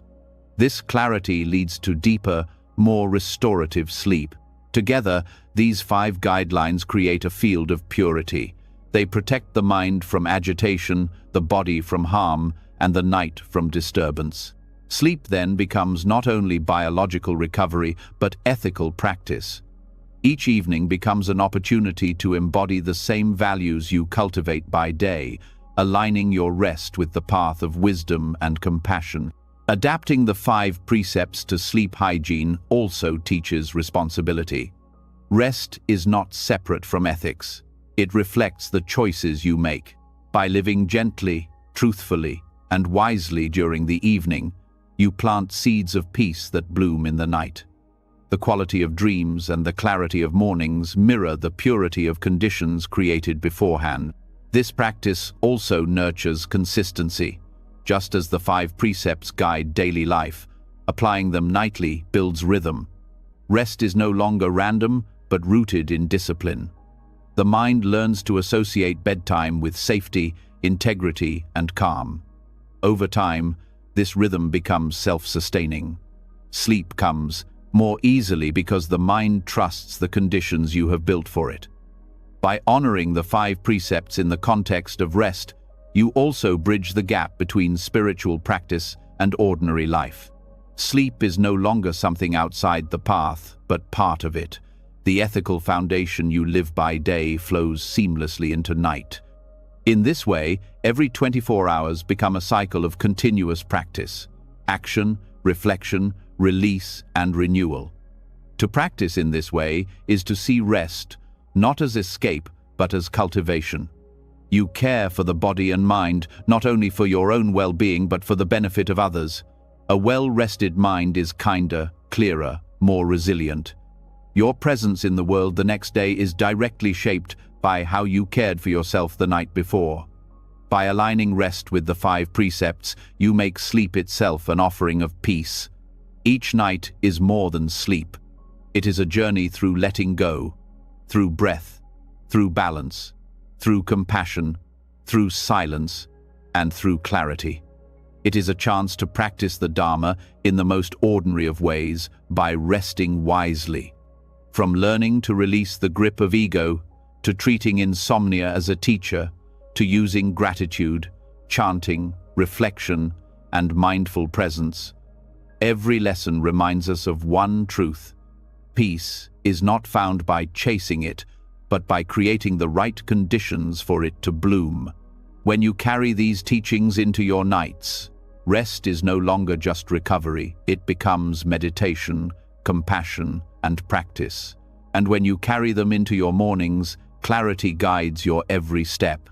The mind grows lighter, the heart grows softer, and life itself becomes easier to meet with wisdom and strength. Now I want to hear from you. Which of these Buddhist lessons spoke to you most deeply? Was it letting go before sleep? Or perhaps turning rest itself into meditation? Share your reflections in the comments. I'd love to read how these practices resonate with your journey. And if these teachings brought you value, don't forget to subscribe to the channel and turn on the bell so you can continue walking this path of peace, one lesson at a time.